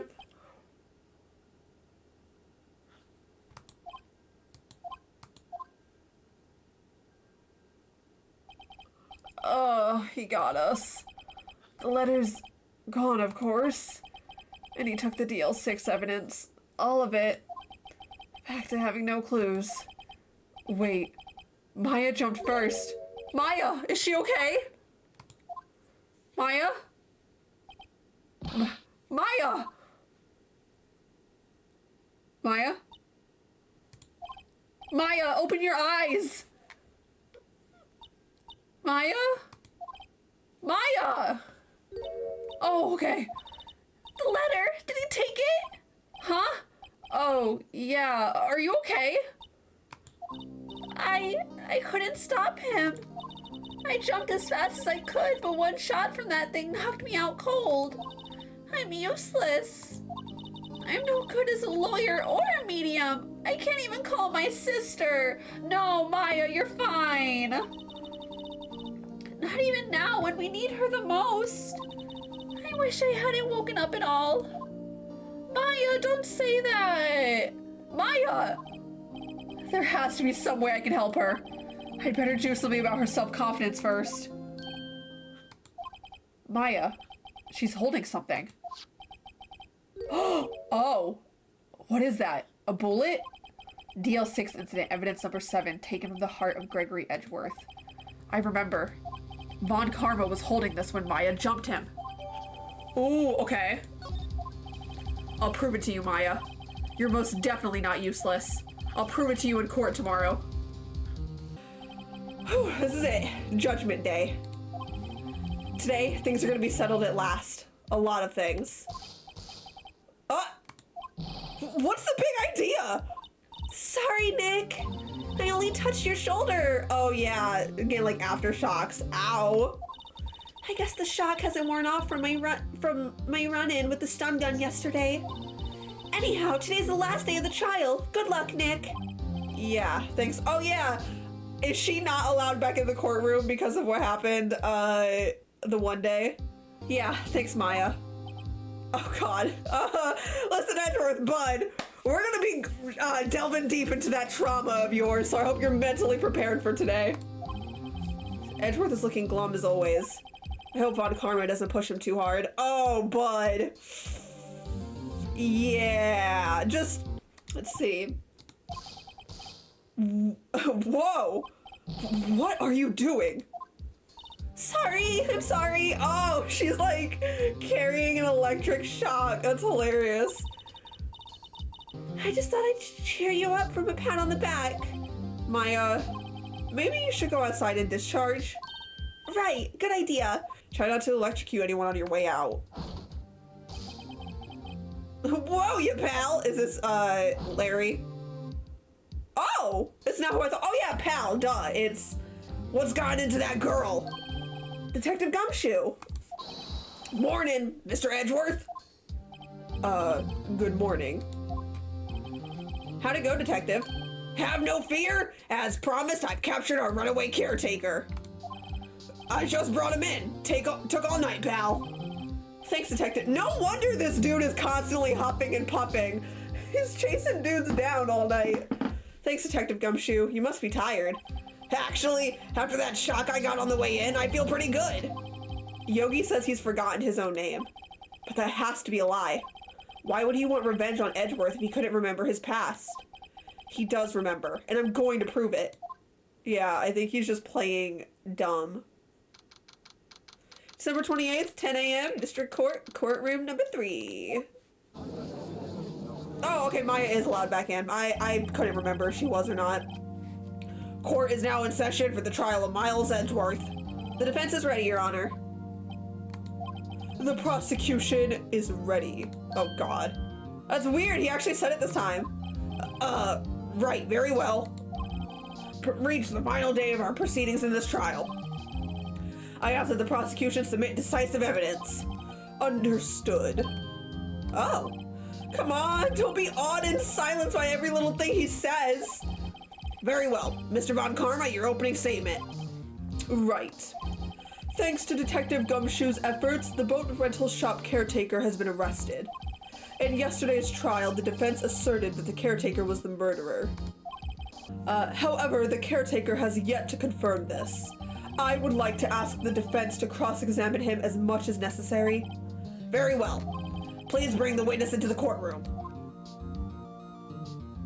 Ah, great. You're back. Ladies and gentlemen of the court, I believe you all remember our witness. He lives in the boat rental shop on the lake from where he witnessed the incident. In addition, he has currently lost memory of his name and identity. Witness, why did you run away yesterday? The witness was not running away, as he will now testify. I see. Very well, please begin your testimony. Oh. Oh God. Why I left court. I'm really sorry about just leaving yesterday like I did. But I wasn't running away or nothing. I, went to buy some food for Polly, see? I figured I got nothing to do with this incident anyhow. I mean, I need one of those motive things, right? And I don't got one. So my testimony yesterday stands as is. Right. Very well. Let's begin the cross-examination, shall we? He has to know his name. Yanni Yogi. You're Yanni Yogi, and I'm going to prove it. Figured I ain't got nothing to do with this incident anyhow. You've lost much of your memory, is that correct? Yep, seems like it. Then how could you know that you didn't have anything to do with this incident? Or maybe you're lying about not having your memory, huh? You know exactly who you are. The witness has testified quite clearly that he has no memory of who he is. If you claim he's lying, then show the court proof. How am I supposed to prove what's going on in that old codger's head? That's impossible. I'm glad you've come to your senses, Mr. Wright. Very well, witness, please continue. What? Might I say something, Mr. Wright? Yes. Yes, Your Honor? You've been saying the same thing now, over and over. You've been calling the witness's memory of the past, or lack thereof, into question. But does this really have anything to do with the current case? Of course, Your Honor. The witness has said that he has nothing to do with this case, and no motive. Both of these statements are lies. Order, order! Mr. Wright, this is a serious problem with your claim.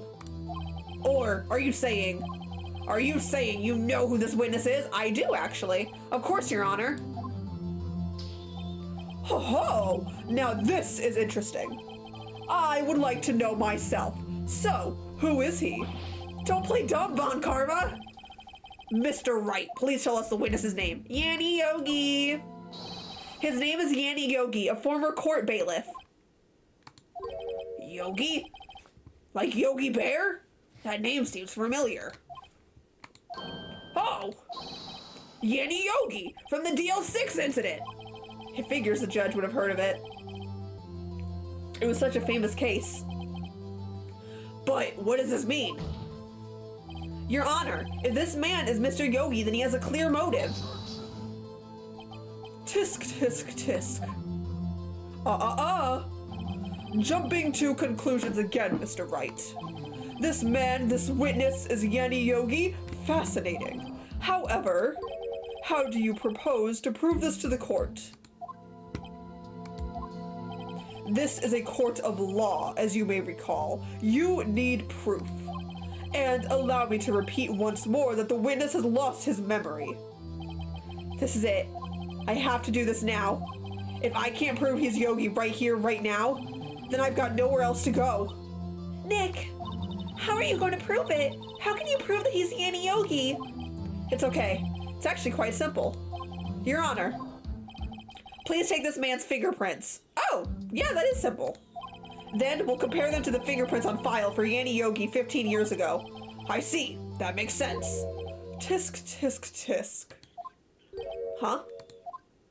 I'm so very, very sorry, Mr. Wright. Why? The witness has no fingerprints. Excuse me? What? What? No fingerprints? Pardon? You see, before I worked as a caretaker, I worked at a chemical plant. I burned my fingers working with the stuff. Yep. What? Yogi, you sneak! You burned your fingerprints off to hide your past. Well, the witness has no fingerprints. I guess we will not be able to prove his identity. No. Tisk, tisk, tisk. Well, what will you do, Mr. Wright? It seems that the case has been decided. No. No! I know what happened. I know everything. I just can't prove it. But no, I can't let it end like this. I can't lose. There has to be another way. There is no one who can testify as to who this witness is. No one. Polly can! Nick, what are we gonna do? I didn't even consider that he might have erased his fingerprints. What do I do? Call Polly up to the stand. I call Polly up to the stand. Tisk, tisk, tisk. Well, Mr. Wright, perhaps you'd like to cross-examine his parrot for a little comedic relief. Yes, actually. Yeah, very funny. You're a sore winner, Von Karma. Wait a second. Cross-examine his parrot? What is it, Nick? No, you're not going to. Your Honor? The defense would like to take Mr. Von Karma up on his proposal. Oh my god, we look so stupid right now. Take Mr. Von Karma up on my proposal? Exactly, Your Honor. I would like to cross-examine the witness's pet parrot. Oh my god. No way. Order. Well, what do you think, Mr. Von Karma? Need you even ask? This is a farce. I object. Wait a second. You were the one who suggested I cross-examine the parrot, Von Karma. I have a right to do as you suggested. Well, if you are so desperate, then please be my guest. Of course, should you go through with this, and nothing comes of it, then I hope you're ready for the consequences. Nick, this is crazy! Well, still want to go through with your little game? Yes, I'm doing it. Let the parrot take the stand. I will cross-examine her, Your Honor. Oh my god. This is the most ridiculous thing I've ever heard. Von Karma's rigged every person's testimony, every piece of evidence, except the parrot. She's my last chance. At least, I think so. You know Edgeworth is sitting there sweating. He's like, oh my god. My life is on the line thanks to a parrot. Bailiff, bring in the parrot. Sorry, I got the voice confused for a second. Oh, no. There is no way. Oh my god. That's quite a bird. Please tell us your name. Name. The witness is ignoring me. It must hurt to be ignored by a bird. It does hurt, actually. Ahem. Very well. Witness, Who is your owner? Please, testify for us. Oh, this is insane. Hello, squad. Oh my god. Is that really what I got to work with? Certainly the most concise testimony we've had so far. Very well. Begin your cross-examination. Right. What are you going to do, Nick? I don't know. What do we do, Maya? Oh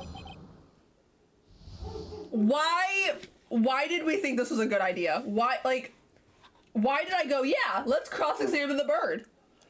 I wonder what we'll press her on. Witness, you can't just say hello and expect us to get anywhere. I want you to testify. Maya, you talk to her. Right. What do I say? Have we forgotten something? What's your name? Have we forgotten something? As I recall, 2 days ago. Polly, have we forgotten something? Squawk! Don't forget DL6! Squawk! If I get Polly to say that here, that will prove that the caretaker had something to do with DL6. Polly, have we forgotten something? Hello! Squawk! What? Uh-oh. Did he, did Bro Factory reset his bird? That's not what you're supposed to say. Forgot. Something we forgot. Hello, Squawk. Uh-oh, it's not working, Nick. She won't say it. This is ridiculous. Why won't she say it? Tisk. Something the matter, Mr. Wright? Wait. Don't tell me Von Karma expected this. He couldn't have retained the parrot. Or retrained the parrot. Could he? Did he train her not to respond when we asked if we'd forgotten something? Uh-oh. What's your name? Let's just try and get her to say her name, see if she'll talk to us at all.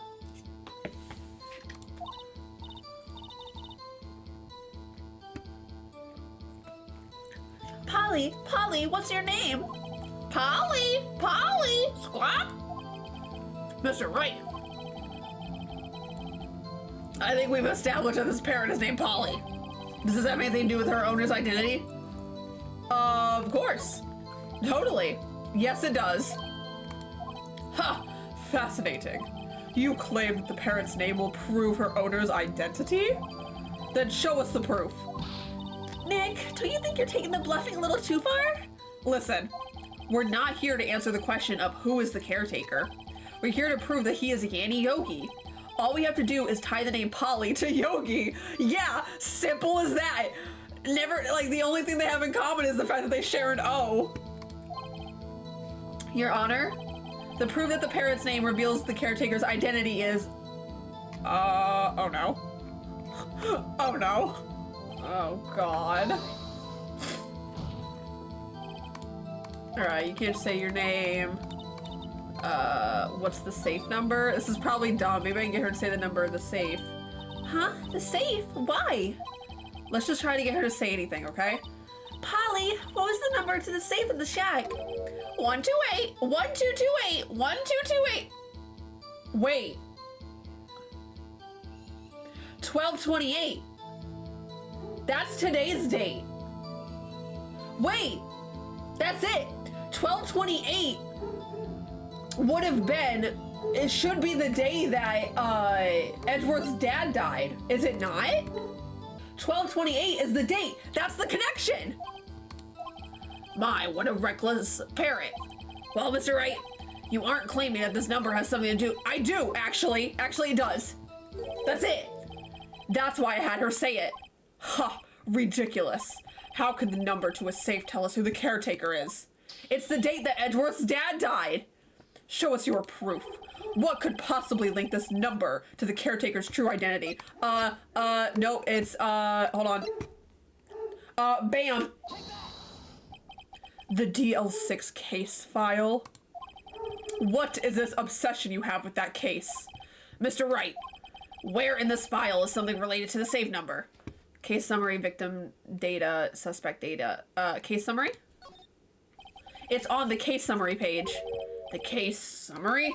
Specifically, the date on which the DL6 incident occurred. I am so smart! I am so smart! Oh my gosh! The date of the incident. December 28th? Why, that's today's date. 15 years ago. And the number on that safe is 1228. He used the date of the DL6 incident as the number for his safe, Your Honor. That's how important that date was to him. I see. It certainly is an interesting coincidence. People often do set their secret numbers to dates. Bah, this is not tangible proof. I set my ATM's card number to 0001 because I'm number one. Why would you tell us that? All right, guys, we're gonna go find an ATM now. We're gonna steal all of Von Karma's money. This has nothing to do with the date. Nothing.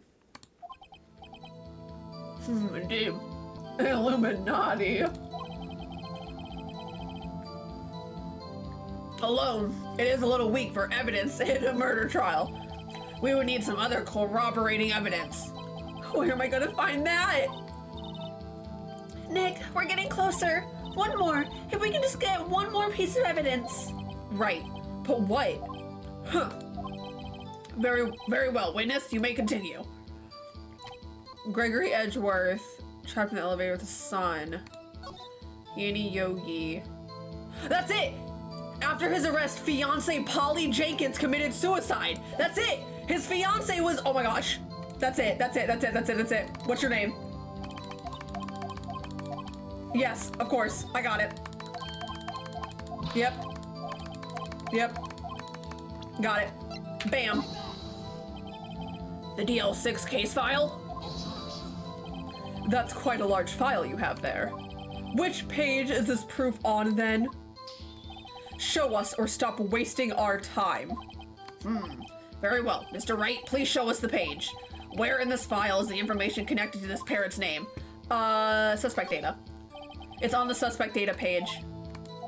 This page has all of the information about Yanni Yogi. Right after he was arrested, his fiance committed suicide, see? Indeed, it does say that, yes. What was his fiance's name? Polly Jenkins. Polly! Exactly, Your Honor. He wanted to remember the name of his fiance who had committed suicide. That's why he named his parrot after her. I see. I guess that is possible. Bah, a mere coincidence, that's all. My granddaughter has a dog she calls Phoenix. I feel like you're making that up. Well, Mr. Phoenix Wright, does this make you my granddaughter's fiance? She's only 7 years old. I think we've reached a conclusion here. This is a mere coincidence, that's all. True, that is a possibility. However, two coincidences at the same time seems more like a pattern to me. What are you saying?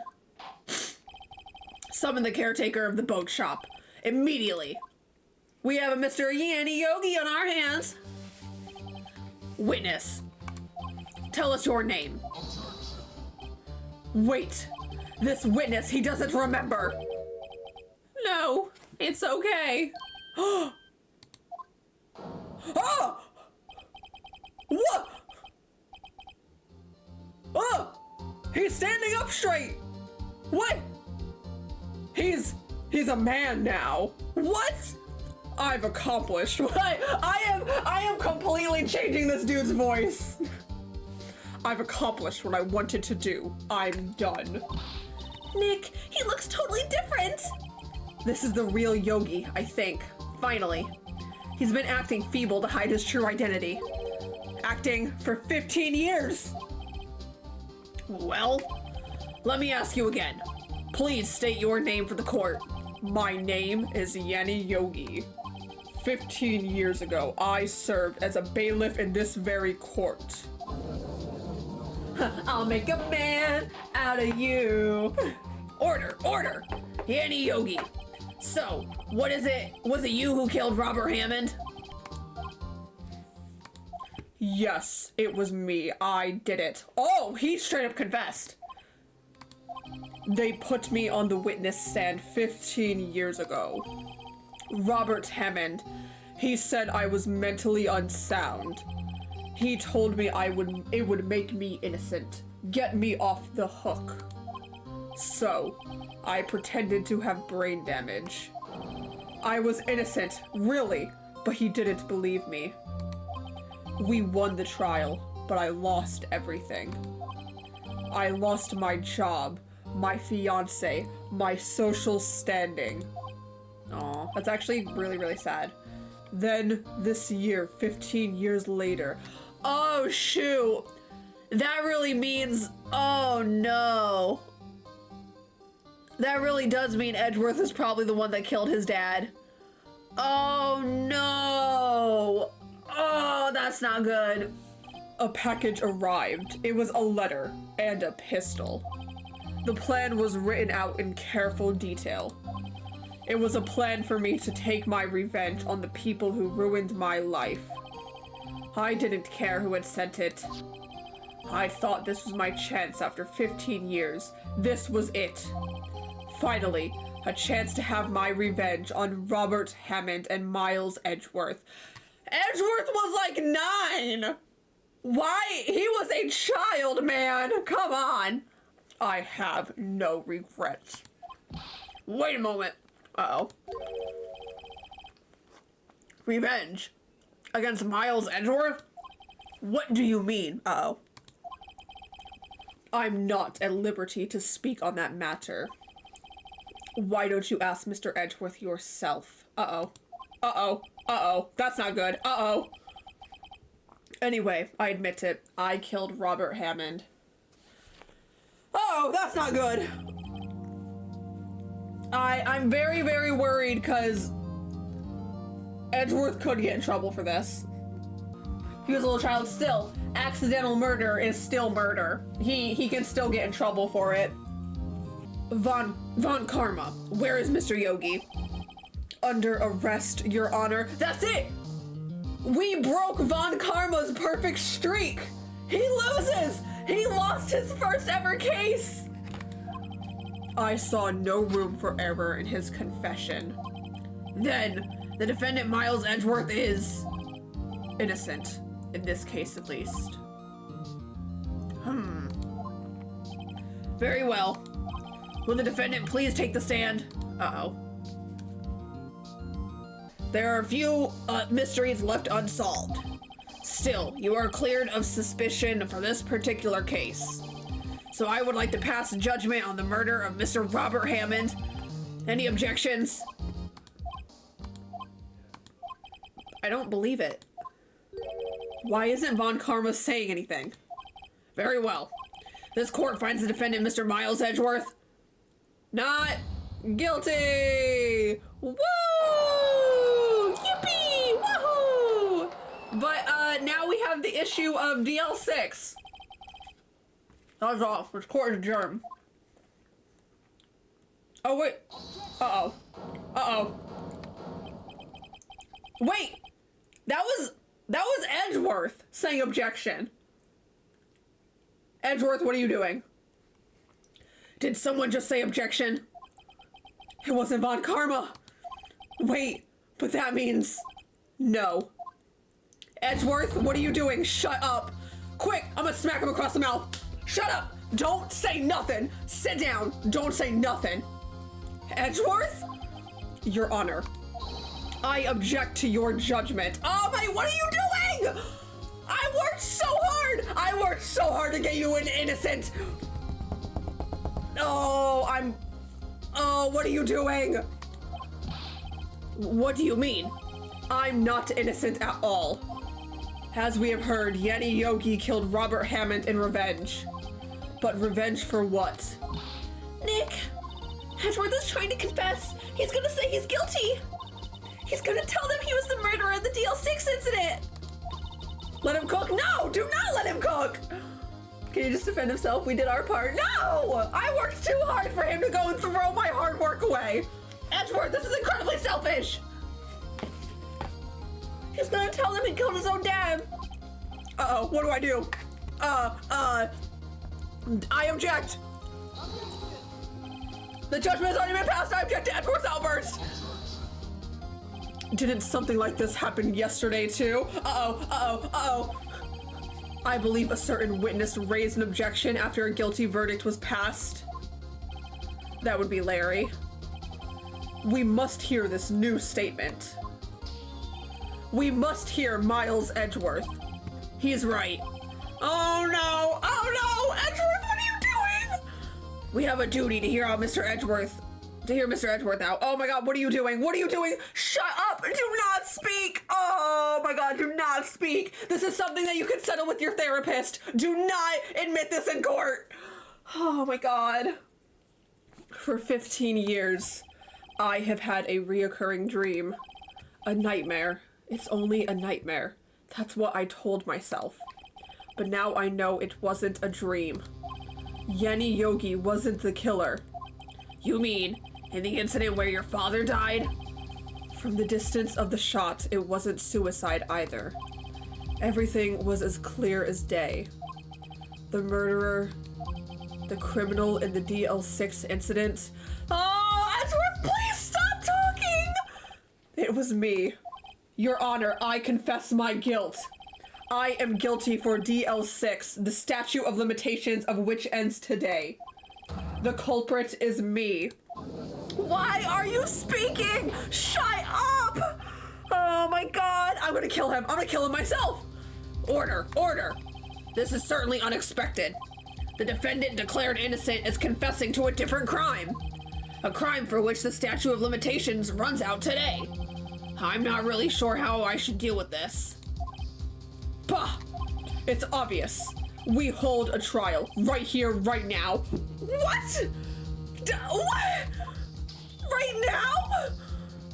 We tried this man for his crime of 15 years ago. Come on! We still won? Okay, true. We still win. We still win the Robert Hammond case. However, comma, Edgeworth, if I get you innocent, I'm going to kill you myself.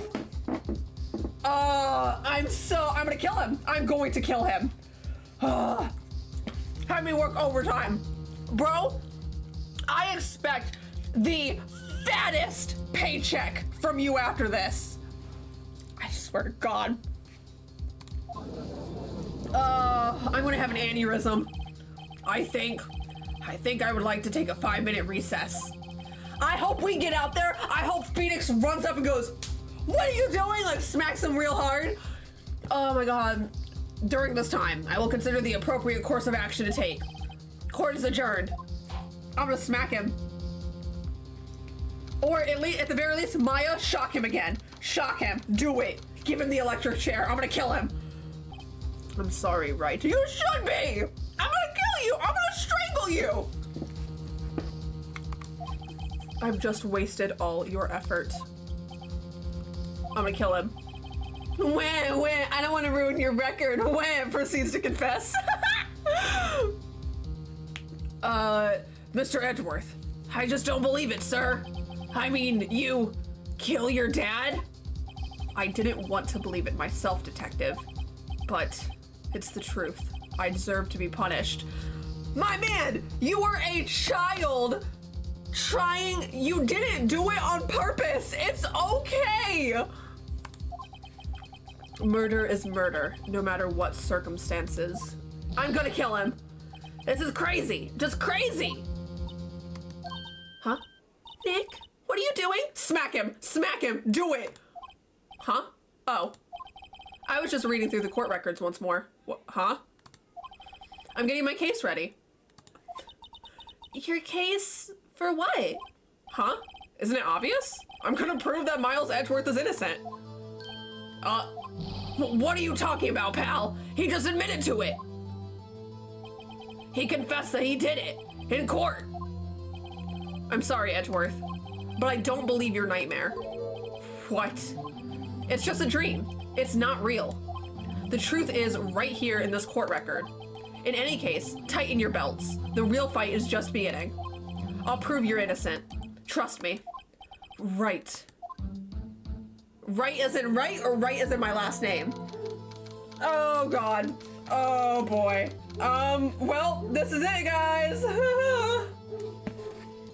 Hit him with a taser, the rest of you, yeah. Just be real petty for a second. Be like, oh no, Edgeworth is running, quick, tackle him. Let's see. Now then, I would like to resume our trial. Judge, Miles Edgeworth has admitted his own guilt. He has confessed his crime. Okay, but also, he was a 9-year-old trapped in a pitch black elevator. He has no idea if he actually did it. Let us begin by hearing his testimony. Then, though pointless, let the defense do their cross-examining. The statute of limitations on the DL6 incident runs out today. Though it's unconventional for me, I'd like to run this one by the book. I see. Does the defense have any objections? No, Your Honor. Von Karma, you knew this was going to happen from the very beginning, didn't you? Very well. Oh, God. Will Miles Edgeworth take the stand? Oh, God. Edgeworth, don't say anything super stupid, please. Will the witness state his name and profession? Miles Edgeworth. I am a prosecuting attorney. Mr. Edgeworth, 15 years ago, you mistakenly killed your father, Gregory Edgeworth. Is that correct? It is correct. Then testify about this matter to the court. When Edgeworth was telling me about his dream yesterday, I noticed something. You did? I didn't notice anything. One detail didn't quite fit. That will be the key, but only if I can get it to work. Please, please. Oh, God. That day, I had gone to the courtroom to observe one of my father's trials. As we went to leave, an earthquake struck, trapping us in the elevator. My father and Mr. Yogi lost their composure and began to argue. Just then, something heavy fell at my feet. I picked it up and threw it at Mr. Yogi. I wanted them to stop fighting. A moment later, there was a single gunshot and then a scream. It was a terrible scream. I remember it to this day. That's all. And until now, you thought this memory was a dream? We were stuck in that elevator for 5 hours. Oh, yeesh. The oxygen in the elevator ran out and I lost my memory of the events. Ah, the same claim Mr. Yogi has made. Very well. Very well. Mr. Wright, your cross-examination, please. Yes, Your Honor. Oh, God. Okay. That's what's weird. There shouldn't only be one bullet. There shouldn't be only one gunshot if there's a bullet hole up here. So, a single gunshot. We're gonna present the photo. Whoops. Present. Yeah, that doesn't make any sense. So, there was only one gunshot? Yes, I'm sure of that. I heard the shot and the scream. Then everything faded. I was unconscious until the rescuers came. I see. No, Your Honor, unfortunately you don't. Take a look at this. This is a photograph of the scene of the crime 15 years ago. And in it lies a clear contradiction to Mr. Edgeworth's testimony. Well, I can see the victim, Gregory Edgeworth, lying there. But what do you mean a contradiction? Just as I thought, the judge is clueless, as always. This up here. As should be obvious, the contradiction is here. I see. A bullet hole in the door. Your Honor, Miles Edgeworth testified that there was only one gunshot. However, according to this photograph, look at this photograph, not one, but 2 shots were fired. One shot hit the victim and the other hit the elevator door. I ask you then, why did Miles Edgeworth only hear 1 gunshot? This photograph does seem to confirm a second shot. However, when was the hole in the elevator made? It might have been there before the incident occurred. If it was there before, it has nothing to do with this incident. Actually, it couldn't have been there before because they were suffering from lack of oxygen. So if that hole was there, there wouldn't be an issue of lack of oxygen, meaning the gunshot had to come after or during the incident. Mr. Wright, do you have any proof that this bullet hole was created? Yes, I do, actually. Your Honor, I think I will be able to show you the proof. Excuse me, Loki, I need to What? Impossible. Now, Mr. Von Karma, save your surprise for after you've seen the evidence. Very well, Mr. Wright, show us your proof. What do you have that proves that the bullet hole in the door was related to this incident? Your Honor, the answer is in this file. You do enjoy dragging out that file, don't you? I don't accept this evidence unless you want to show us what page it's on. It's on page number 1, idiot! Case summary, it should be. Mr. Wright, please think how we feel having to look at this evidence time and time again. Every time you show us ridiculous evidence, I feel, well, mocked. I mean, I don't really mean any harm by it, Your Honor. What? Did I get the wrong page? Try again. Oh, what? I must have gotten the wrong page, my bad. Is it not this? It has to be this. Case summary. Are you kidding me? It's not that! Murder weapon. Oh, right there. The victim data. Murder weapon was fired twice. There we go. Okay. I had the right file, just the wrong page. Alright, it's gonna be victim data. Victim data. Look at the victim data in this file. It says it quite plainly. The murder weapon was fired twice. I like that the whole courtroom just turns country temporarily. Miles Edgeworth only heard 1 gunshot, yet the murder weapon was fired twice. Edgeworth, just so you know, I expect 2 payments. 1 payment of being your lawyer, the second payment being your therapist, because hopefully this is going to help clear up some stuff for you. Order. Mr. Wright, what are you driving at? It's simple, Your Honor. At the time of the incident, 2 shots were fired. One went into Gregory Edgeworth's heart. The other hit the elevator door. Remember that the defendant lost consciousness after the fire he fired rang out. After the shot he fired rang out. Jesus, I can't read. In conclusion, we must agree that the second shot was fired by someone else. Mr. Wright, but who could that someone else be? The murderer, of course. Third one because you're rich and made me fight it. Yeah, you know what? Three payments.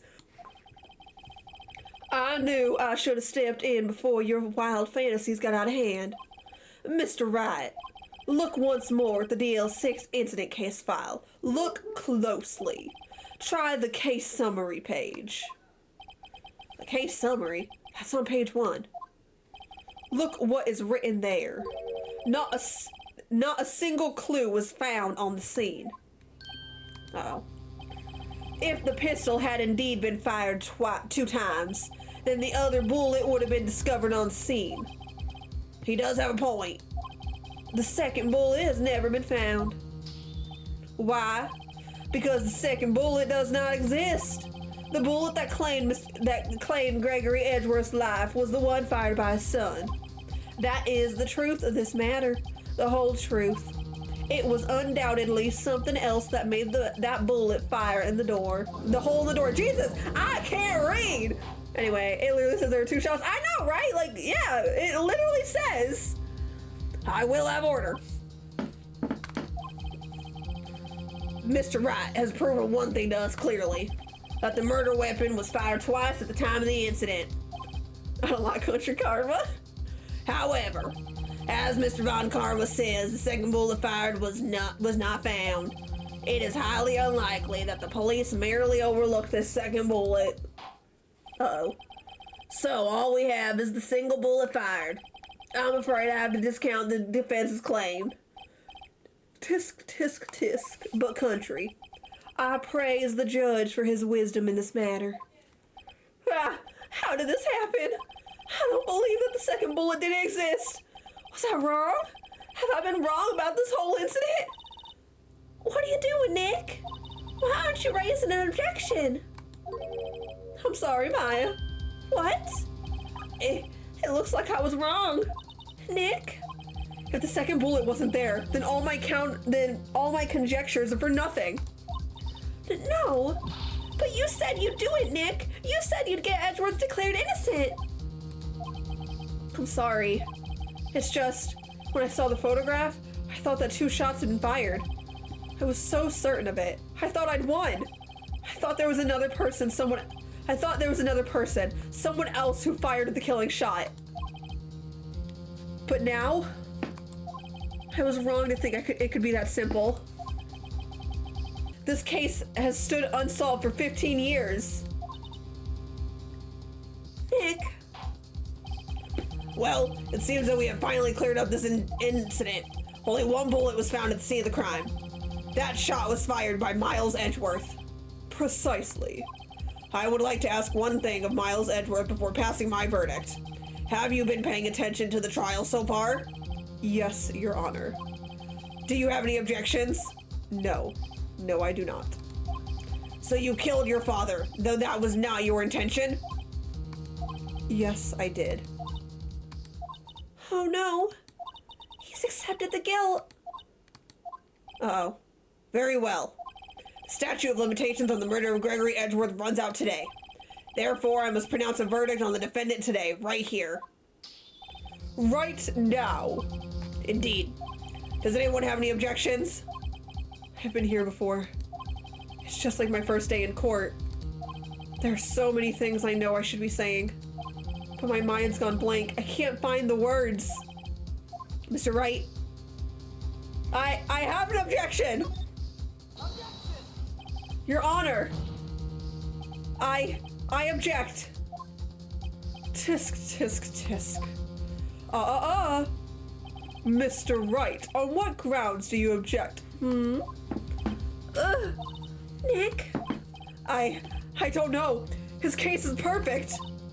Oh no. Oh! Mia appeared for just a split second. Mia was there for just a split second. It must exist. The second bullet. What? What did you just say? Nothing. The second bullet must exist. But where? Someone took it. It seems waiting is not going to produce us any answers from Mr. Wright. Wait, Your Honor. The second bullet. It existed. What? But we just heard proof that it did not exist. I realize that, Your Honor. I'm really grasping here. Someone took it from the scene of the crime. That's what happened. But who? The murderer. The murderer? Then tell us just who is this murderer? I'm still thinking about that one. So the criminal took the second bullet, but why? Huh? First of all, how would they have found it? It's not easy to find a straight bullet, Mr. Wright. Was there some pressing need for the murderer to search for that bullet? Yes. Of course there was a need. That's why they took it. Bah, what possible reason could they have? Well, the reason the murderer took the bullet away from the scene with them is the bullet would be proof the murderer was cautious. Yeah, he is hardcore struggling. The bullet would be proof. Maybe they thought that the bullet would be used as proof? Proof?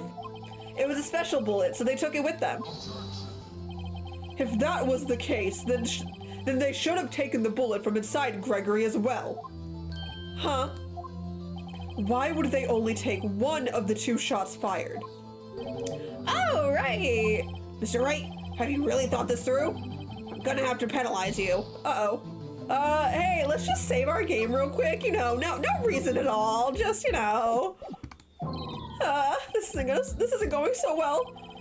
Is there some pressing need? No, they didn't need it. Why would the murderer have spent the time to look for the stray bullet? I haven't got a clue. What's wrong, Mr. Wright?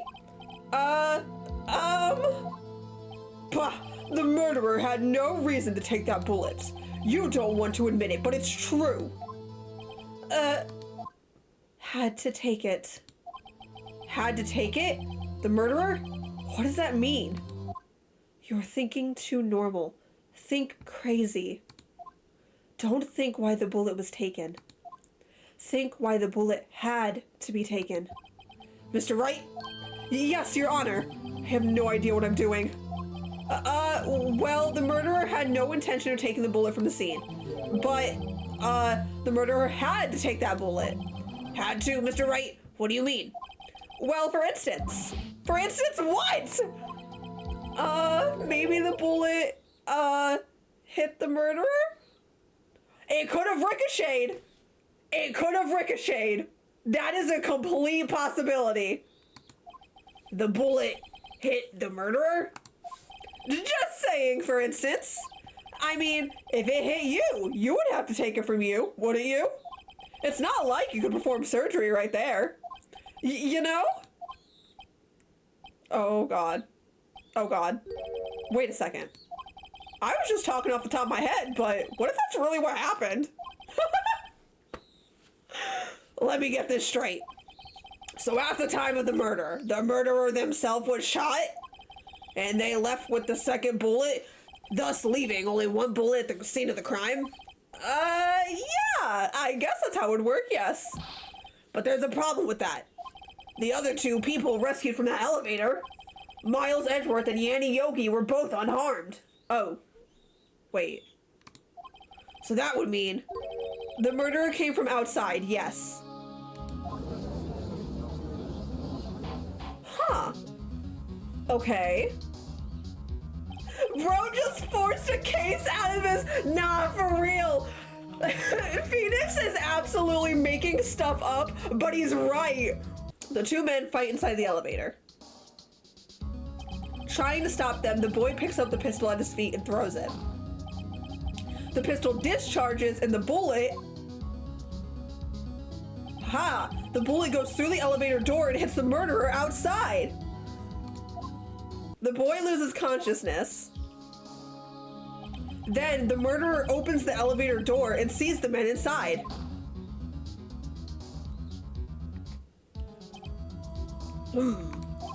Mr. Wright, you are truly the most unpredictable defense attorney I've ever known. I can tell you're grasping, yet I cannot deny the possibility of what you say. What are you saying? Deny it! Deny it! No one involved with the incident was wounded. There was no murderer. No one was wounded at the time of the incident. He's right. I can't think of anyone. Hey, Nick. Huh? I just thought of something really crazy. Crazy? I was crazy once. They locked me in a room. A rubber room with rats. And rats make me crazy. Remember what Mr. Grossberg said yesterday? Gregory Edgeworth dealt a blow to his perfect trial record. Wow. It must have been quite a shock for Von Oh my god! Is Von Karma the murderer? He took a vacation for several months after that, you see. Yes, an unusual event for that man. That was the first and the last vacation he's taken in his many years of prosecuting. Oh my god, Von Karma's the murderer. What if Von Karma didn't take that vacation because of shock, but took it because he was injured? Oh. Which would mean? It could only mean one thing. He was the murderer in the DL6 incident. He was the man who shot Gregory Edgeworth. It was Von Karma. Oh man. Something wrong, Mr. Wright? You seem dazed. No, Your Honor. Well, can you give us the name of your suspect? Uh-oh. Should I come out and say it now? I'm gonna say it now. Your Honor, there is a suspect. One lone suspect. Well, this is certainly interesting news. Very well, Mr. Wright. Who is your suspect? My hands are shaking. What? Von Karma. Von Karma?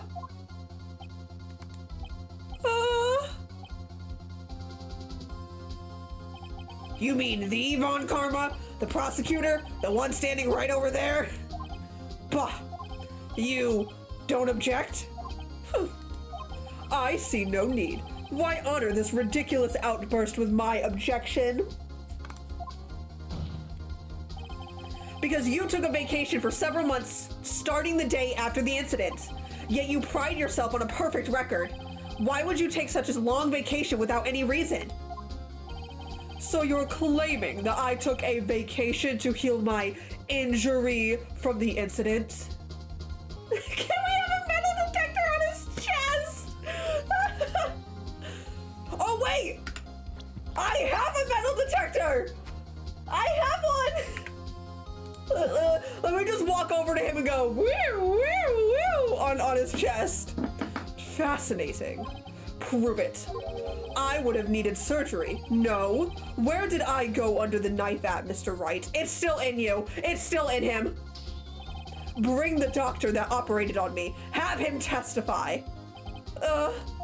Nick, let's find out who his doctor is. It's no use. Edgeworth? It's no use! Sorry, I had to do it. I know Von Karma, perhaps too well. He's perfect. He wouldn't leave clues. Exactly, which is why he left the bullet in his body. Because if he went to a doctor, they would have asked questions. He probably didn't undergo surgery. That would leave a doctor as a witness. Ugh, nobody's that perfect. So what, Nick? Did Von Karma pull the bullet out of himself? That's insane! No, he couldn't have. You can't just pull bullets out of yourself. Wait, what does that mean? That bullet has to be somewhere, but where? It's in him! It's in him! Tisk, tisk, tisk. Well, Mr. Wright, can you produce evidence to prove... I have evidence! Let me just put this metal detector up to your chest real quick. All right, Von Karma, I'll prove it. And I'll even use evidence. I know how you like it so much. I know how you like it, Von Karma. Sorry. What? The evidence? The evidence that proves... I'm doing it! I'm doing it! Von Karma is perfect. He wouldn't risk surgery leaving any evidence trail. So then, I ask, where is that bullet now? I think it unlikely that Von Karma performed surgery on himself. You don't mean... I do. There is the possibility that the bullet is still inside Von Karma. Oh my god, there's no way! There's no way they let me do this! Is that even possible? For all these years? Well, there's one way to find out. Oh my god, are they really gonna let me do this? We could use this metal detector. Well, Von Karma, I'm gonna run this over you and see what we find. Oh, what's wrong? What's wrong, Von Karma? Huh? Why are you sweating so much? I refuse. You refuse? But refusing this means you acknowledge that the bullet is still inside you? Order! Order! Order! Your Honor, the defense requests that we be allowed to use the metal detector. Judge, I call for a suspension of this trial. This is an invasion of privacy. Oh my god! The statute of limitations runs out on this case today. It was you who said we had to end it right here, right now. Oh my god, no way. Enough. I permit the use of the metal. Yes! Mr. Von Karma, you will submit yourself to testing. Nick, what does this mean? I don't know, but we have to give it a shot. Aha! Give it a shot. Get it? Oh my god, there's no way. No way! It reacted. Something's inside his right shoulder. The bullet. Oh my god, there's no way. Mr. Von Karma? Oh my god! You know the defendant that like jumped over the judge table and attacked her? That's about to be Edgeworth. You. It was you. I was afraid this would happen. And so I remained silent. Uh-oh. Indeed, there is a bullet in my shoulder. However, it has nothing to do with this incident. What? I was shot in the shoulder long before the DL6 incident. I claim that the bullet in my shoulder has no relation to DL6. Jump Von Karma, yeah! Just give 5 minutes to Edgeworth alone to be with Von Karma, please. But Von Karma, can you prove that? Prove? I have no obligation to prove anything. It was Mr. Wright who must prove something here, not I. Mr. Wright? Well, can you prove it? Can you prove that the bullet in Von Karma's shoulder was from DL6? Of course he can't. Well, if you let us take the bullet out and it matches the gun, yeah, I can. You don't have any of the DL6 evidence. Actually, I do. Actually, I do. Actually, I do. That's because you took it from the records room yesterday. With no proof, you cannot convict me of any crime. So sorry, Mr. Wright. No, I'm the one who's sorry, Mr. Von Karma. What? You were close, 1 day away from freedom. But you see, I have proof. He's crapping on Von Karma based off of a guess. Nah, for real. What? Who would have thought you would dig your own grave trying to convict Edgeworth? I can link that bullet in your shoulder to the DL6 incident. And here's my final proof. Take that! That's a bullet? Where did you get that? This is the bullet used in the DL6 incident. This was taken from the heart of the victim, Mr. Gregory Edgeworth. The bullet is preserved quite nicely with all the ballistic markings intact. Ballistic markings. You may recall the term. It came up in the first trial 2 days ago. Ballistic markings are the fingerprints of a weapon. All bullets fired from a gun are marked with that weapon's unique pattern. By examining the markings, you can tell which weapon fired the bullet. It's quite accurate. We have 2 bullets in our possession. One, the bullet removed from Gregory Edgeworth's heart. The other, Mr. Von Karma, is the bullet buried in your shoulder. We could analyze both bullets. Then, if the markings matched, we would know that both bullets had been fired from the same gun. The very same pistol, in other words, the murder weapon that killed Gregory Edgeworth. Huh? What's wrong, Von Karma? Mr. Von Karma, you will let us remove the bullet from your shoulder. Then, we'll compare the ballistic markings to those on this bullet and solve this case once and for all. Well, Mr. Von Karma? What's wrong? Oh, what's wrong? Did you get caught? Oh! Oh God. There's so much going on. That scream. Oh, that scream! That's it! I've heard that scream before. Wait, I know. Help! I can't breathe! Quiet, I said quiet. You're not making this any easier. Stop breathing my air. I'll stop you. Stop breathing my air. Get away. Get away from my father. That's it. Edgeworth accidentally shot Von Karma. It's that scream I heard in the elevator 15 years ago. Von Karma, it was you who screamed! And either way, his reaction is evidence enough. Mr. Von Karma? Oh, Edgeworth! Only you would dare defy me! So, it was you. You and your father are my curse!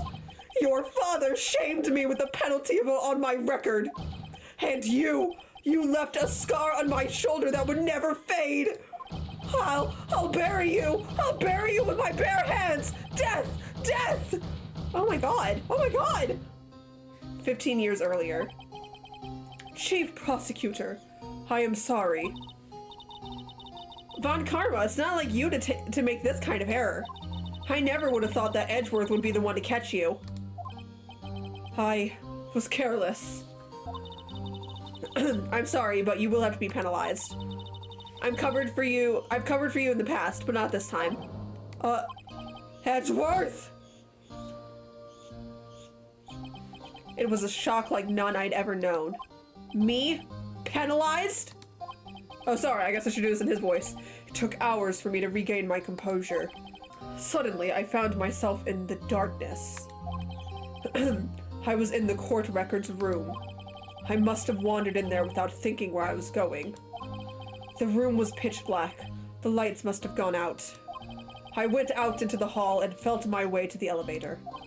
I pressed the button, but nothing happened. Then, there was a noise. I was in pain. A horrible, burning pain in my shoulder. Just then, the lights came back on. The elevator door just opened before my eyes.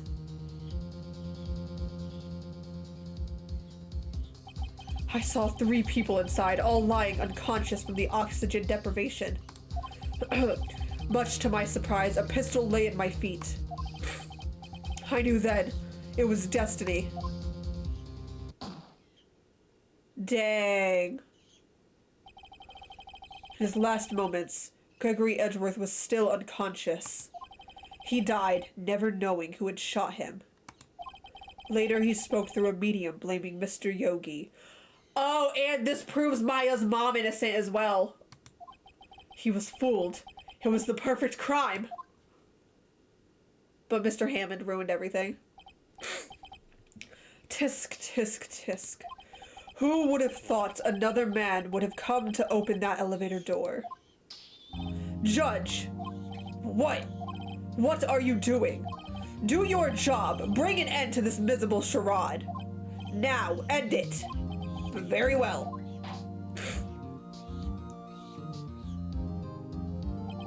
It appears that we have come to a very long way to the end of this maze. A very long way. Sorry, I can't read. 15 years later. Mr. Miles Edgeworth? Yes, Your Honor. You were innocent. You are innocent. Aww. Dude, I can't even imagine the burden that gets, like, lifted off of your shoulders after knowing 15 years later it was not your fault. As you said, it was all a nightmare. Yes, Your Honor. This court finds the defendant, Mr. Miles Edgeworth, not guilty! I hope we have backup confetti cannons. Let's go! That is all. This court is adjourned. Are we gonna arrest Von Karma? Oh my god, I can't believe we did it! Nick, we did it! Did you see his face? Von Karma looked even paler than usual. He's pretending to be all cool, but inside you crushed him, Nick! Crushed! I gotta say, I'm impressed. It was pretty close, though. I was sure we'd had it. I know, I was on the verge of tears the whole time myself. But now it's all just a good memory. So, it's finally over, Edgeworth. Right. Yeah? No, I was just saying right, like right it is over, not write your last name. God, not everything is about you, right? Oh god, anyway, I'm not sure how to say this. I know. Try thank you. Dang! Maya went for the throat! This case broke so many rules. I see. Thank you, right? Why do you have to say it with such a mean look on your face? You're welcome. I think you could have done better than that. Sorry. I'm not good at this sort of thing. Oh my god, I love him. He's so stupid. I love him. You got a lot to learn, Edgeworth. She's got you there. Whoop! Amazing, pal! You pulled through just like I thought you would. I'll never forget this. I owe you one, pal. And tonight, let's party. Dinner's on me. Yeah, my salary went down a bit this month. But who cares? See, Mr. Edgeworth, you should take a lesson from Detective Gumshoe. That's how you say thank you. Yeah, come on, rich boy. Buy us dinner. Come on, rich boy. I see. Whoop! I can't, I'm actually dying! Oh my god! He did not just do that. Oh, I'm cringing, but I'm also in love with it. I can't. Oh my god. I feel foolish. Don't worry, take it a little at a time. You'll get used to it. Hydrate, I shall. It's been 15 years since I've seen Edgeworth this unguarded. Lotta! Hey, y'all! Lotta! Y'all were great in there! Thank you. Yo, Edgeworth, congrats! I can't. I'm gonna punch this man. I'm gonna punch him so hard. Thank y'all very much. I knew you were innocent from the start, of course. Just look at you. You wouldn't stick your hand in the cookie jar even if no one was there. You were the witness on the first day of the trial, weren't you? Yeah, well, let bygones be bygones, eh? Speaking of which, what are you doing now, Lotta? Who, me? Oh, I went back to college. I gave up trying to be an investigative photographer pretty quick. Really? That's too bad. Huh? Isn't that the hot dog guy from the park? Huh? It's over, Nick. My life is over. Oh, Jesus, not this again. Why the sad face, Larry? What happened now? Oh, Nick, I'm not long for this world. You don't look sick. It's Keonce. She's going to live in Paris. Paris, Nick. She's leaving me behind. Should have seen that one coming. Yo, Edgy, there you are. Yes, here I am. Congrats, Edgy. Here, a little gift from me in celebration. Celebration? That's unusual for you. Harry Butts, you came along tonight too. You come along tonight too. My treat, pal. Huh? Thanks. Looking forward to it. Yo, Nick. That's the suit that questioned me. When he says treat, that's not police talk for prison food, right? Right? Can you? No, I will not read that name. I think you'll be fine, Larry. Right. Yeah, what's up? That envelope that Larry gave me. It's got money in it. Well, yeah, that's not that strange. People give money away to celebrate sometimes. It's $38, right? Oh my god, it's $38. Jesus. Huh, what a weird amount. I mean, it's not a little, but it's not a lot either. $38 exactly? Nick! Wasn't that exactly the amount of lunch money that was stolen from... Oh my god. Oh, there is no way that Larry... Wasn't that the exact amount of lunch money that was stolen from Mr. Edgeworth in school? $38? No. No! Larry, it was you! What are you so surprised about, right? Huh? Larry was absent that day from school, right? But that doesn't automatically rule him out as a suspect. What? Think back to that day, 15 years ago. Larry took the day off, but he was bored, so he came into school anyway. Then he saw the money lying there, and the rest is history. How long have you known this? Edgeworth, how long have you known? I never was good at history. Edgeworth, you didn't know, did you? I suspected. I just couldn't picture Larry protecting you like he did that day. Everyone else was saying you did it. The whole class was against you, remember? Yeah, too well. Right, you may not know this, but we used to have a saying back in school. When something smells, it's usually the butts! Yes, he said it! He said the thing! I know. Really, right. I'm surprised you didn't figure it out. Well, this sure is an unexpected turn of events, huh? Edgeworth? You should have told me! Now, Nick. It was 15 years ago. Don't you think the statute of limitations has run out, Mr. Edgeworth? I'd say so, yes. Ah, screw you guys. There you have it. Where does that leave me? I became a defense attorney because of what you two did. Well, you have always been something of an insufferable emotionalist. Yeah, and you get worked up too easily, too. To death! The death sentence for both of you! Man, if only I'd known it, I'd have become a prosecutor! The same goes for me, only the other way around. For the longest time, I thought I might have killed my own father. I thought I might be a criminal. I became a prosecutor in part to punish myself. If I had known the truth, I might have become a defense attorney after all. Aw, so we took each other's jobs. It would have been reversed. You mother effer! I can't believe they knew the whole time and neither of them told us. Edgeworth, want to switch right? Hey, y'all, line up. I'll take a photo. Hey, photo time. Let's go. And after that, dinner on me. Oh my god, they better show me this photo, please. Detective Gumshoe took us out on the town that night. We celebrated Edgeworth's newfound freedom, even though Edgeworth himself was still in detention. Oh no, Edgeworth couldn't go with us. Oh no, he was still in detention. I can't. Whoa, I went a little overboard yesterday. My head hurts. Huh? Oh, we got wasted! It's still only 5. Maybe I should go back to sleep. Huh? What's this? A letter? Oh.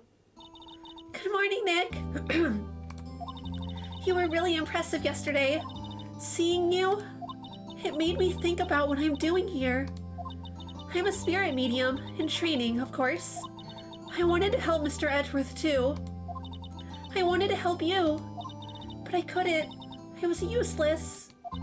So I decided to go back to my training. I'll become a full-fledged spirit medium for starters. I couldn't say it to you to your face yesterday, so I left this letter. Goodbye, Nick. Oh no, Maya! Goodbye? What time is it? Ah, the first trains for the mountains have already left. To the station. Oh no. Maya, please. I guess I'm too late. Hey! Nick! What? Maya! So, you're leaving? Yeah. It's hard being a spirit medium who can't talk to spirits. And I think you'll do fine without me, Nick. Be good, okay? No! I need you here! Yeah! Wait! What? I never could have saved Edgeworth without your help. Huh? On the last day of the trial, I heard her. I heard Mia's voice. You heard my sister?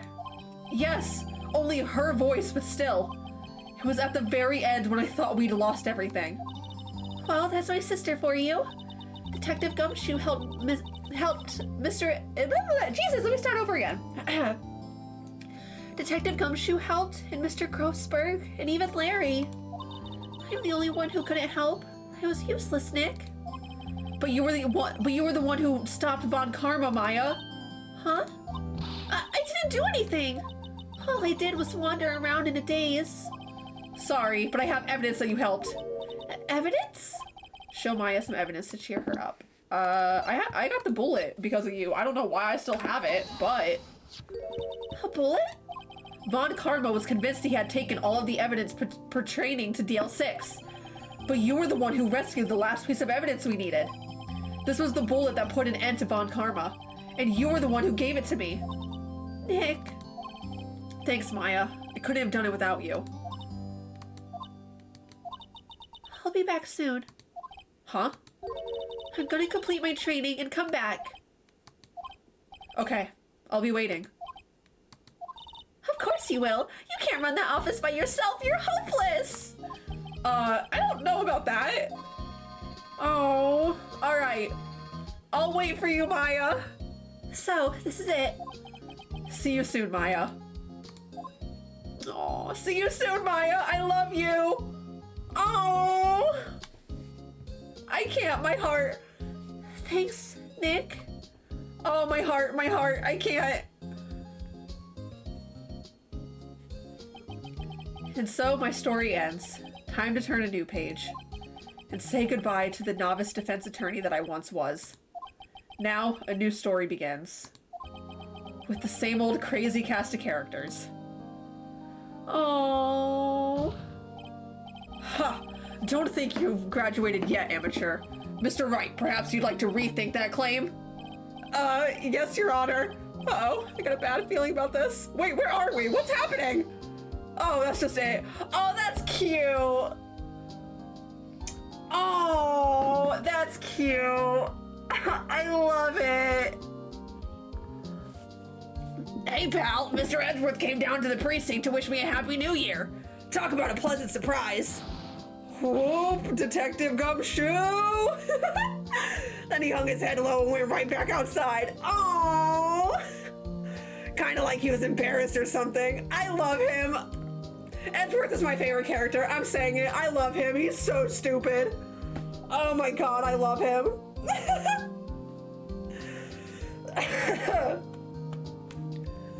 Huh? Nick? Nah, haven't seen him lately. Who, me? I've been working at a cheese shop. That Missy's a nice lady, but she's not exactly what you'd call a cheap date. Huh? Oh, she's in Hawaii right now. Yeah. Bro, are you getting scammed by the same person over and over again? Oh my god.